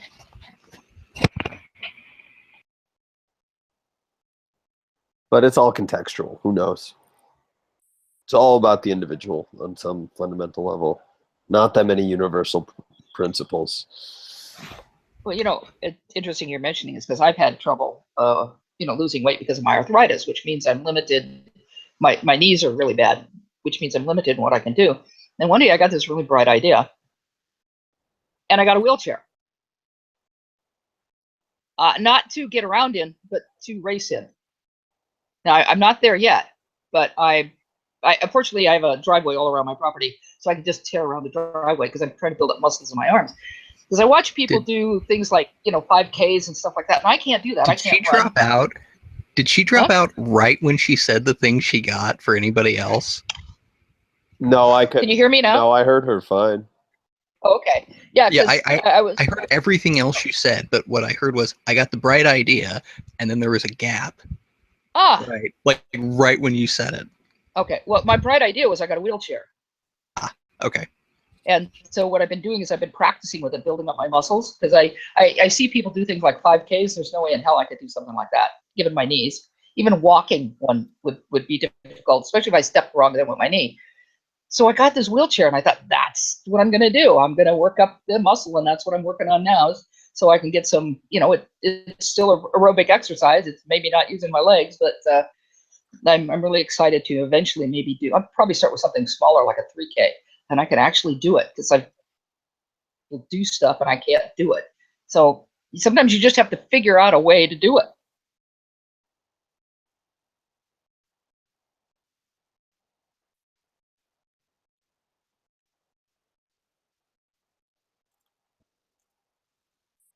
Everybody still there? Yeah, I'm just listening. I had nothing to say in response. Okay, well, I think my only point is Isaiah hasn't said anything. He's probably looking at some pictures of ladies, some audacious ladies. All right. Well, the only reason I mention it is because if you can't do something one way, another way. I do lift weights. Some of them are in 5-gallon filled with dirt, but but no, I actually do lift weights. So. Well, you also do a lot of gardening and a lot of that kind of housework stuff, which I think is actually really good because you look at like farm boys from the Midwest. Those guys are a different type of strong. Like look at like a Nebraska lineman. Yeah. I mean, granted, steroids are probably helping quite a bit, but the concept holds. Yeah, I do a lot of gardening. I need to lose a lot of weight though. But as I said, I couldn't figure out a way to get good aerobic exercise because of my limitations. And then I came up with that idea, and it seems to be helping a lot. And you're moving back and forth. You're moving your, upper body a lot, and as well as your arms. So it's kind of cool. Does anyone else have a topic? Anyone? Yeah. Interesting. I think we've exhausted our bits. What about the outside chat? I haven't even looked at that for a while. Anybody out there doing anything interesting? Well, I got a corncob pipe recently. Oh. I like it. Yeah, John says just go swimming. I would love to do that. But again, that's the kind of thing, if I can go swimming in the ocean, but only when it's warm because cold water and arthritis don't mix. Do you have a local pool? And before, that's a bummer. Community pools are pretty nice if they have an adults exclusive only pool because kids will pee in that. Yeah. Yeah. I mean, I have a really nice bay out here, but again, it's not exactly warm. Except during some times of the year. I'd love to go swimming. I actually hope to. I'm saving money. I want to buy one of those endless pools. Endless pools? Yeah, they use oh crap, what I'm thinking. You're walking against a stream of water or swimming against a stream of water. So you could swim. I mean, they aren't for like floating around and having a pool party, but you can swim against because they have a water current that goes in them. So you swim against them to practice in. You know, like Olympic swimmers that they use them to practice in. They're called endless pools. So they're smaller current too. And I like the idea of not only swimming against the current, but walking against the current because that would help my legs because some. So I'm gonna hope to get one of those someday, and be able to get to write it off tax wise. Don't know about that. That's not my main concern, but yeah.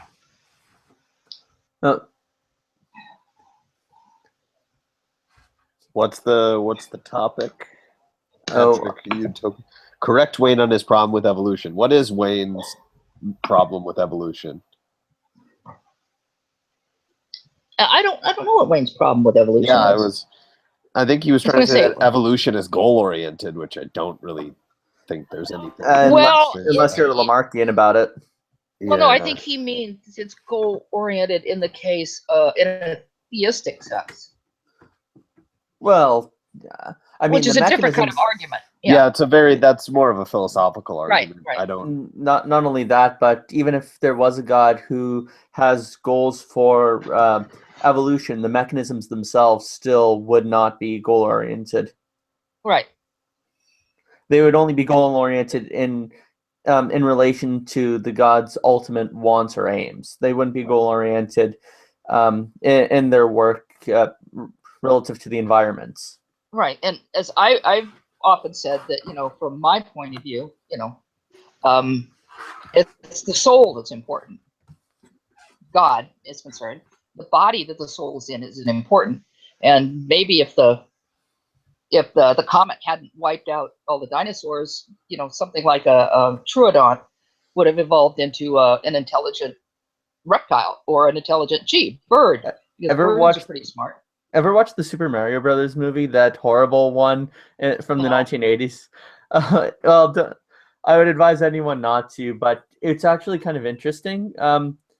Apparently, they explained the Super Mario Brothers world like this. Our world was hit by an asteroid and all the reptiles were eliminated, whereas we evolved intelligent capacities. But in the Super Mario Brothers world, all the mammals died off, the reptiles stayed, and they evolved intelligence. So I thought that part was kind of interesting. The rest of the movie sucked. I would not suggest it. Yeah, but see, to me, it wouldn't make any difference. I mean, what difference what body the soul is in, and you could in that sense say that it maybe was an intelligent creature, but who cares what body it's in? Some of our CCP really seem to think that God had 2 arms and 2 legs, and I'm not sure about that. Well, what about people who are congenital amputees? Yeah, there you go. I guess they're only. I was going to say, it's really odd for people who look like Ronnie to say that we're created in the image of a perfect being. I know, and they miss what that means. It's the strangest thing. Yeah, you're right. That's just the funniest thing. If there's anyone who's created in the image of a perfect being, and now I've pivoted to we name really hot girls. Jessica Alba in her prime. Well, I'd go He is back still pretty hot. Austin. In history for Sophia Loren. Ooh, nice. Scarlett Johansson. I told you I like the Mediterranean type. That you do. Or how about Melina Lucy McCoy? Liu in her prime. That's who I'd go for. Overrated, in my opinion. Serious? Oh, we're gonna have to agree to disagree then. It's not a time like I mean, she's not Drew Barrymore overrated, but God, who? I'm blanking on Ice-T's people. wife. Who? Ice-T's wife. That's a little Oh, you like? Oh, yeah, I know. What's her name? Oh God, Coco. I know what she looks Coco. like. Yeah, Coco. Coco. Oh, Beyonce. Beyonce's. Yeah, if Speaking you don't of- like Beyonce, you just Beyonce. Hey, yeah, and Beyonce's from hot. what I understand about black skin, she's never going to age. That's Yeah. right, and she can Yeah. photosynthesize. How cool is that? Exactly. Oh my goodness. I would go for Trish Stratus from from wrestling. Oh man, was she fun growing up? Olivia I like her better Wilde. now. Olivia Wilde. I think that you got to throw her on there. I know she's not a Isaiah's type. Yeah. She's okay. What about Ava Green? Yeah, Ava Green. I have a. You know, when you mention people like this because they're so young, and I'm so old, and I really, you know, you feel kind of weird if you look at someone who's like half your age and think they're hot.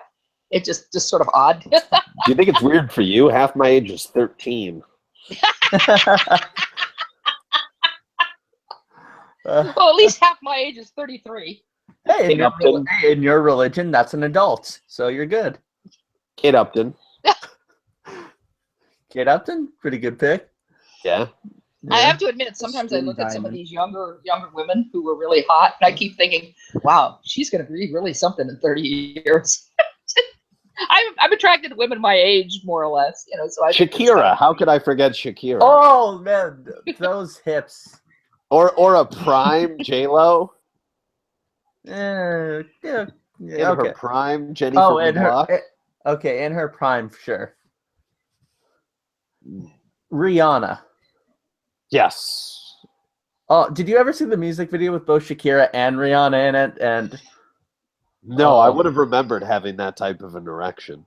oh, you haven't seen their music video collaboration? I have not. Oh, you are in for a treat, Sam. Dude, I don't need to jack off to it. Well, you don't need to jack off to it, but it's something you definitely need to see.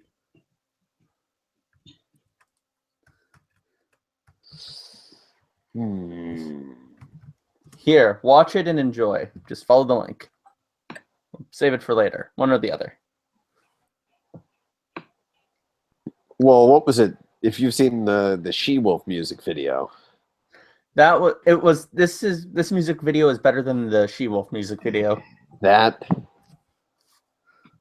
is a very tall order for you to deliver on. Trust me on this one. You're making moves that your ass is, you know, your mouth is cashing checks. I forget the line from Top Gun. You guys have seen it. Yes. Your mouth is writing checks that your ass can't cash. Oh, believe me, it's cashing it. Yes, Someone's ass is cashing it.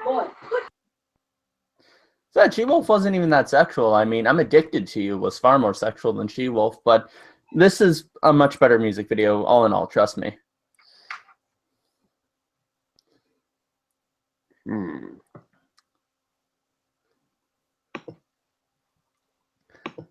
I'm not hearing any contributions from Steve.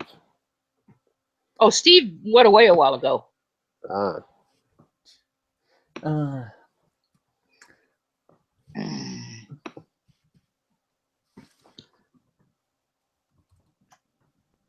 Oops, hang on a sec. Right, I think I'm gonna take off soon. Yeah, me too. I'm getting tired. All right. Yeah, I think I'll excuse myself then. Oh, by the way, I I did, by the way, put the video in the live chat, the link for those who in the live chat who are wondering what we're talking about. So, but yeah, I need to go too. I'm getting tired. All right. By the way, Jade, there was just a question I've been meaning to ask you. Sure. Oh, how would one go about not obtaining the chickens, but how would one go about getting? Do I need to get permission from my neighbors to have the chickens? It depends on the law. I would look up the law in your area. If it, a lot of times it goes by how many feet are in your property, or how many meters are in your property, and how far away the chickens or any other animals are going to be from your neighbors.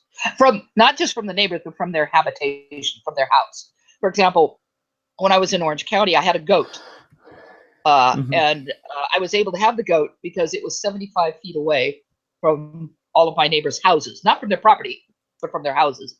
And so that was the law for goats. So the law could be different from different chickens and different, but I would check. And right. if there's, just check with the law, or even if there's like a feed store near you in your area, they probably know what the law is. And as I said, that's a good place to get local, or to find out about things like that, as well as like county fairs and things like that. But yeah. All right. Thanks. Well, and it also may differ with things like bantams, which is one of the reasons I wanted to mention it too. In some places, the law says you can only have domestic animals. In some places, the law talks about the size of the animal. You can't have something over a certain weight, and so sometimes bantams slip in under the kind of, because they're little. All right. But you still get lots of eggs. Okay, so I'll talk to you later. Catch you later. Okay, bye.